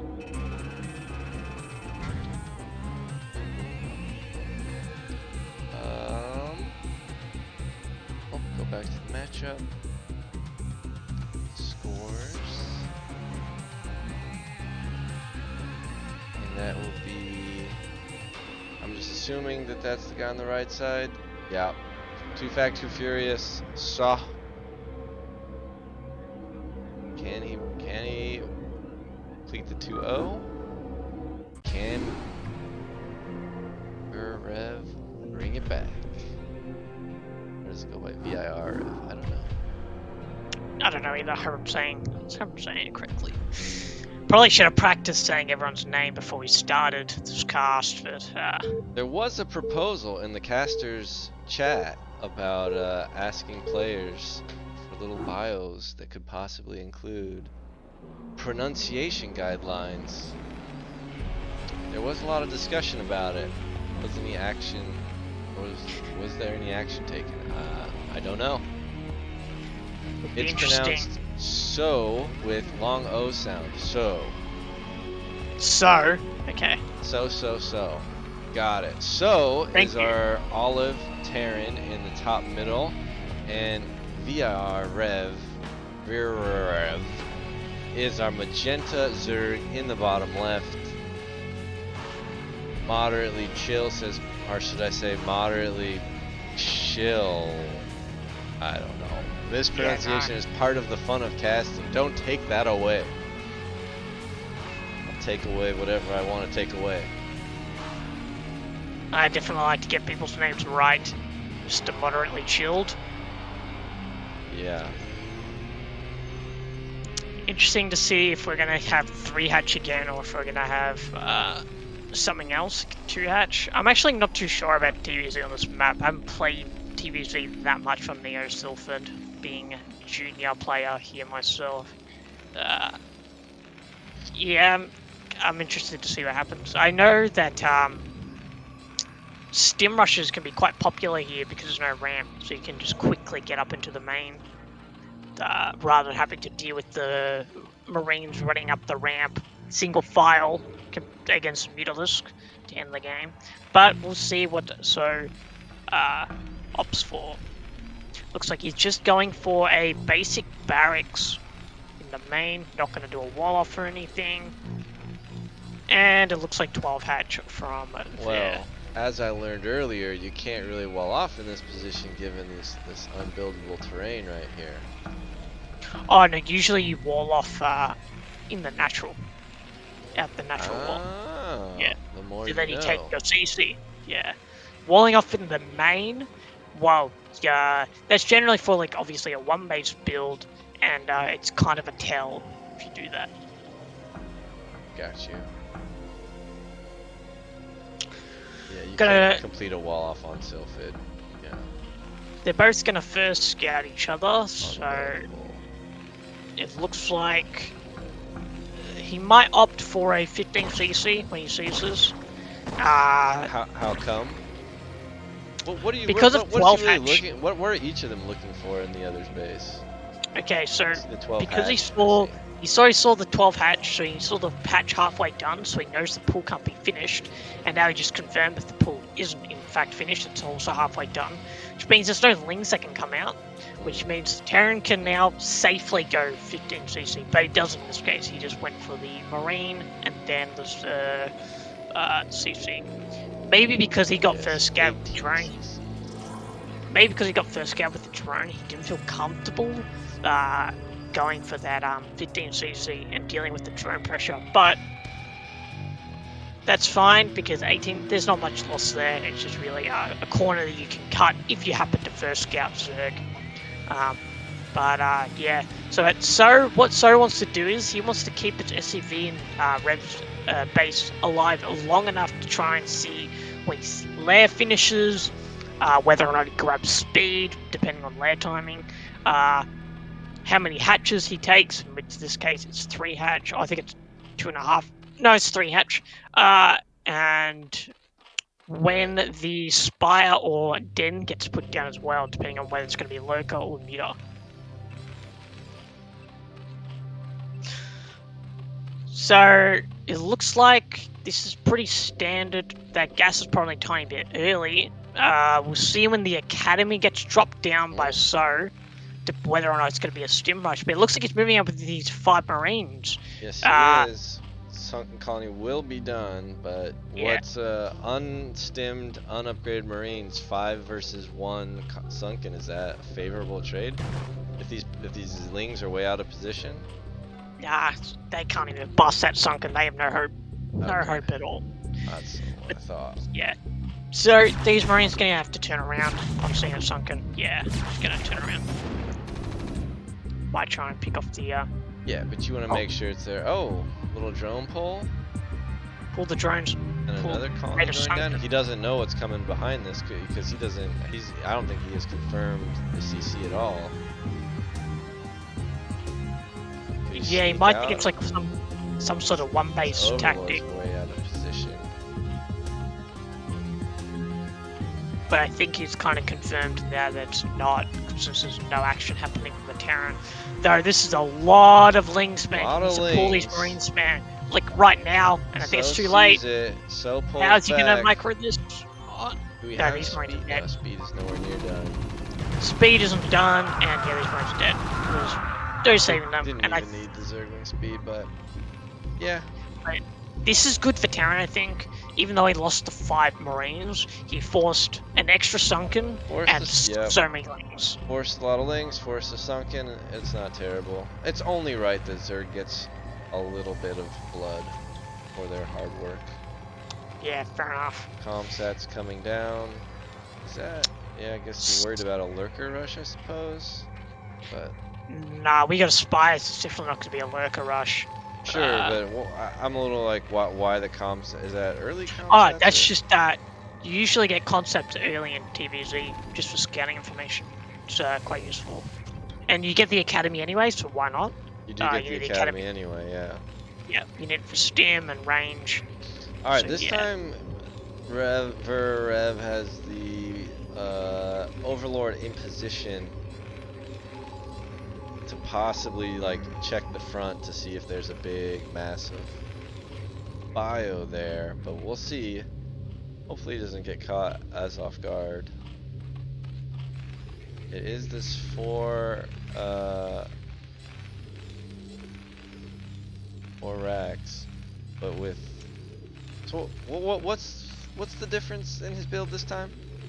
Terran? Well, before he went 4 racks, like before eBay and Academy. So what that was just like a 4x pressure build that it was like trying to just make as many Marines as possible and then go like kind of sever you all in. With this build, this is like just a really standard build where he's got his academy, he's got his eBay, he's getting his turrets, and then you also have enough money to put an extra 2 Raxes down for pressure. So just a little bit. It's still there are 2 extra Raxes is still pressure build, but it's much more standard compared to what we saw last game. So yeah, turrets going down. He's got his turrets in the main now. The turrets by his barracks. Yep, he's got all his turrets up now. Meters aren't quite finished because it's 3 hatch, so he probably needs a few more turrets, which it looks like he's adding now. Haven't started a factory yet, so hopefully that gets started sooner rather than later. His barracks are all idle. Is that surprising? Yes, usually you cut SCV and marine production to try and afford the turrets. turret. Yeah, Yeah. because you need turrets against the massive amount of meter. Because with 3 hatch meter, you get way more meterlisk, but it comes later, so you need all your turrets up immediately rather than like spreading them out. Yeah. I always do. So let's see here. He's got his den now, so he's going It's for a up to little bit of a 9 faster mutas. den. No more mutas on the way, but yes, you're right. The den is on the way. Yeah. So it looks like he went up to 12 meter, and now he's going for a den.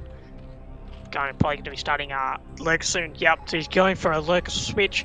So he's not going to try and all in with Mutalisk, but it looks like he's going to put a bit more pressure on.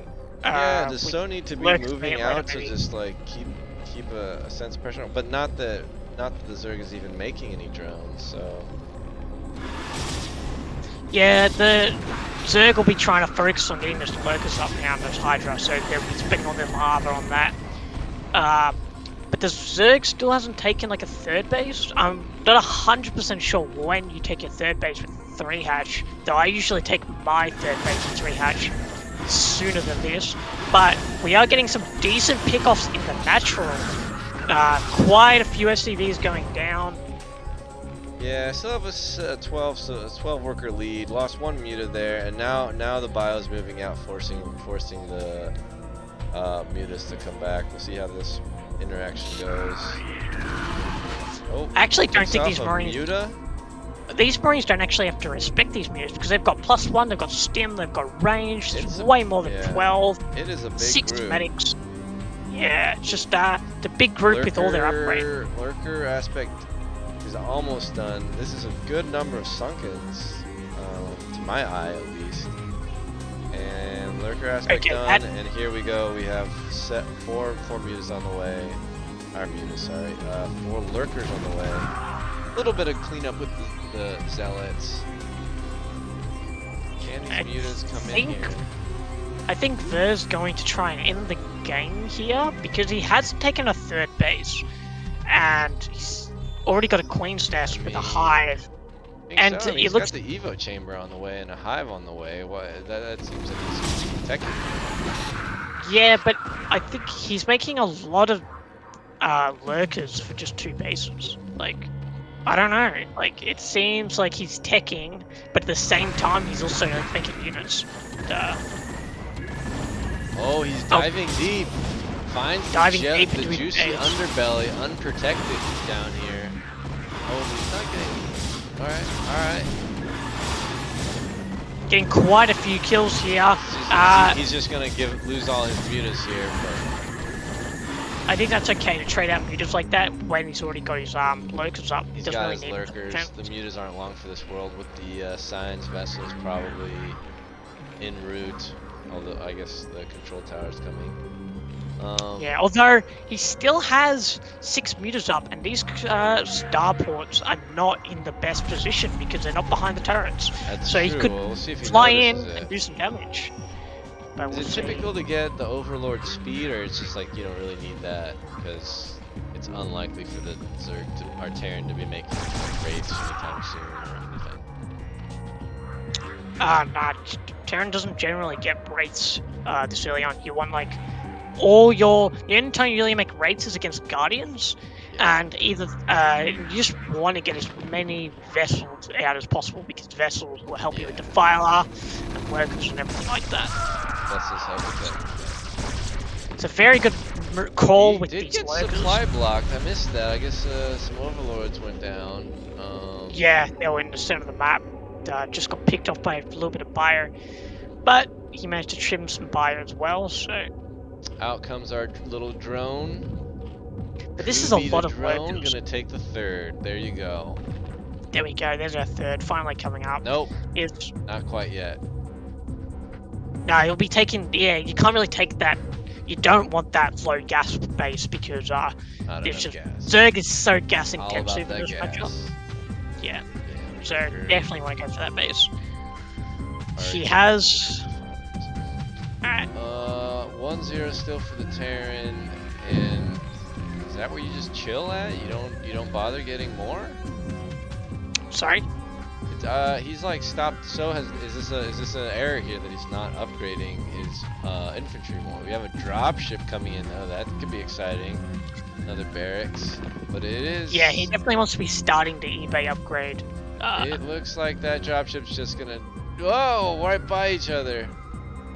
And, oh, and he got. Man, that's it's a lot of buy that just went down, unfortunately. Gets a few little kills back, but not much. Yeah, that was a dropship before vessels actually, so that was a big blow actually. Yeah, it sounds like a big swing. Otherwise, you have a yeah, vessel because out. it cost that chopped into his early vessel count there, and it did no damage.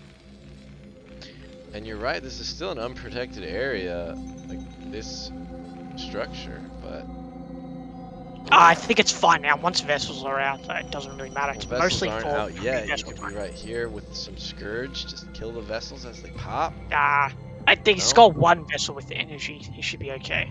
But it looks like, Okay. and it's a very low. Burst irradiate. Clap your hands. Oh, he needed to use that on that Defiler, not that Lurker, Yeah. especially since there's a Scourge over there. Oh well, it's it'll be fine. I think he should be able to get. He needs more vessels though. That early dropship is really costing him right now in this part of the game.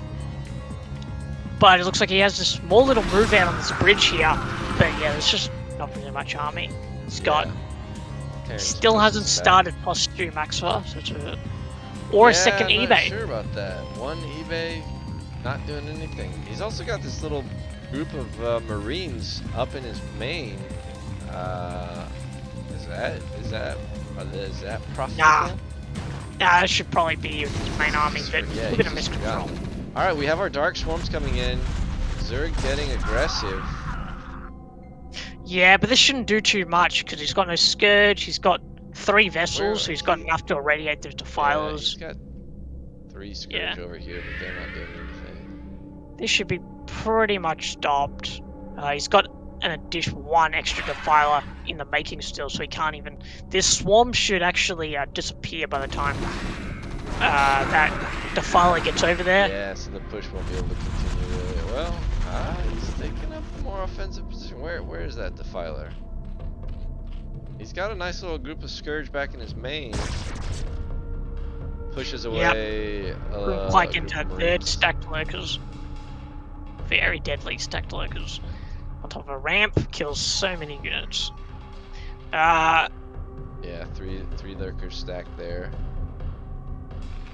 I actually think that if he needs, I think Saw needs to actually drop down his factory. So and,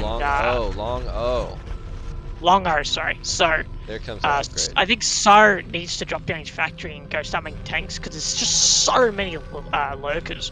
Could really do some damage. But it looks like Ver is getting. Sylphid. Where do you build things? Yeah, it's true. It's true. It looks like Ver is getting closer to the natural ever so slowly. Ooh, big plague. Lands a plague on all of them. Oh, moves the Scourges out aimlessly. Dark Swarm doesn't help the Scourge. All the Scourge go bye-bye.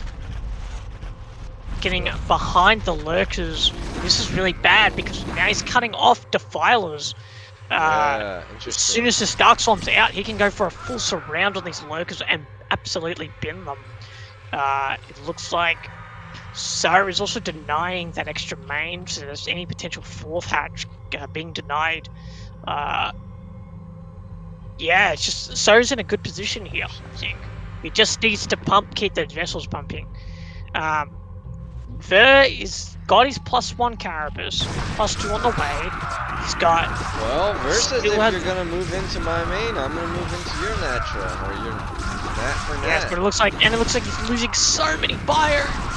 This is not good. He needs all the buyer that he can. Oh, he's got plenty back in the natural. Okay, he needs to move that out. He needs to not have them stacked. He needs to spread them out. All right, in comes the pinch. Yeah, this is what I was talking about earlier. Yeah. That's most of his Lurkers gone now. He's only got Lings and a Defiler. Like, it's not gonna. He can make Fire Bats to deal with that. Like, not very a big deal. It's Oh, he comes up on the 3rd, avoiding the stacked Lurkers. He needs to unburrow them, in which this is the disadvantage of stacked Lurkers that they glitch out, so it takes longer to respond. But he does have the Nardis Canal, so that will kill any of the Lurkers though. But he did stop that gas from being mined, so that's at least some sort of damage. And the Lurkers are now unstacked, so he can try and hit that base now if he wanted to. But his vessel count's super high. Why wouldn't he repair? Alright, it's just it's like he's got these 4 at 1 HP. Yeah, you generally don't. But before I answer that question, in the natural, he's putting down the Dark Swarms, and the Zerglings are just getting on top of the fire. But it looks like it's just Lynx here. Like, he can't really do any damage. The Fire Bats in the bunker are doing some work. He irradiated that Lurker. Oh, that was a bad plague. Very good plague right there. But yeah, it's it's The pretty much stopped. Defiler- Without Lurk, The Defiler, there's That's- no more Defiler under there. no more defilers. If he had lurkers, he could have potentially ended the game, but unfortunately, just lings. Okay, so it looks like he got a dropship, but he managed to unload and kill some of the meters. The meters are still doing work. Gotta give it to Ver. He's still making work out of those meters. Yeah, so why wouldn't you bother repairing these science vessels? It just takes too much APM. Like, it's just better to keep them alive on 1 HP than to repair them. Like, it's just, I barely see any Terrans actually repair their vessel, but you've got to be careful, particularly when there's Hydras out. Yeah. Yeah. It just takes a lot of APM. This is a very action-packed matchup. It just takes a lot. And, oh my god, the Muse was so close to those vessels. They could have sniped so many low-health vessels, but loses them just unfortunately. So, unfortunately, no third base from So, and is drying up. So Alright, this is he's got his not +2 great. attack, but he has not started any more upgrades. The Terran player. Yeah, but he's a lot of vessels, a lot of energy in these vessels. Well, there's a good plague on the he vessel. plagued with... Yeah, plagued a bunch of vessels. The radiate's going down. We see the lopsided resources. The Zerg starved for gas. The Terran, well, they kind of have a lot of both. Yeah, the Terran's Erasing the mineral line. Yeah, the Terran's completely mined out because they didn't take a third base behind all this. So like, this is it. Like, yeah, what you see is that what you clock get. was Terran. ticking, so you They gotta have get to going. end it. They have to end it like kind of. Oh, okay, no, he had a third I base. mean, Things right you now. know, the whole like he does have the I didn't see only the s- third yeah, CC, yeah. so I thought that was his only CC Action left. happening at the bad. front though. Look at the huge amount of vessels. Yeah, lost 2 vessels. But still, this is so many. Oh, we have our first ultras out, but I think there's only 2. 2 observe, and he's waiting for the Ultralisk armor upgrade. Poor little drone sent to his death. No defilers here. It's kind of a standoff. I don't know, Zesky. Yeah. Who's Yeah, gonna win? Well, Ver's got no anti-air here, so his vessels are pretty much free reign, and they've got so much energy maxar that. Okay, here comes the meter to scare him away, the low health ones, at least. He needs to pull his bio a little bit closer. Ooh. He's gonna get so many no vessels. reaction. Okay, he only got the Gets 2. Yeah, pretty nice for the Zerg. But we have a drop straight into the main. 2 full ship, drop ships fully unload. No reaction from the Zerg. What's going on? He doesn't really have. Yeah, He tapped out. No lurkers for the defense. And so it goes.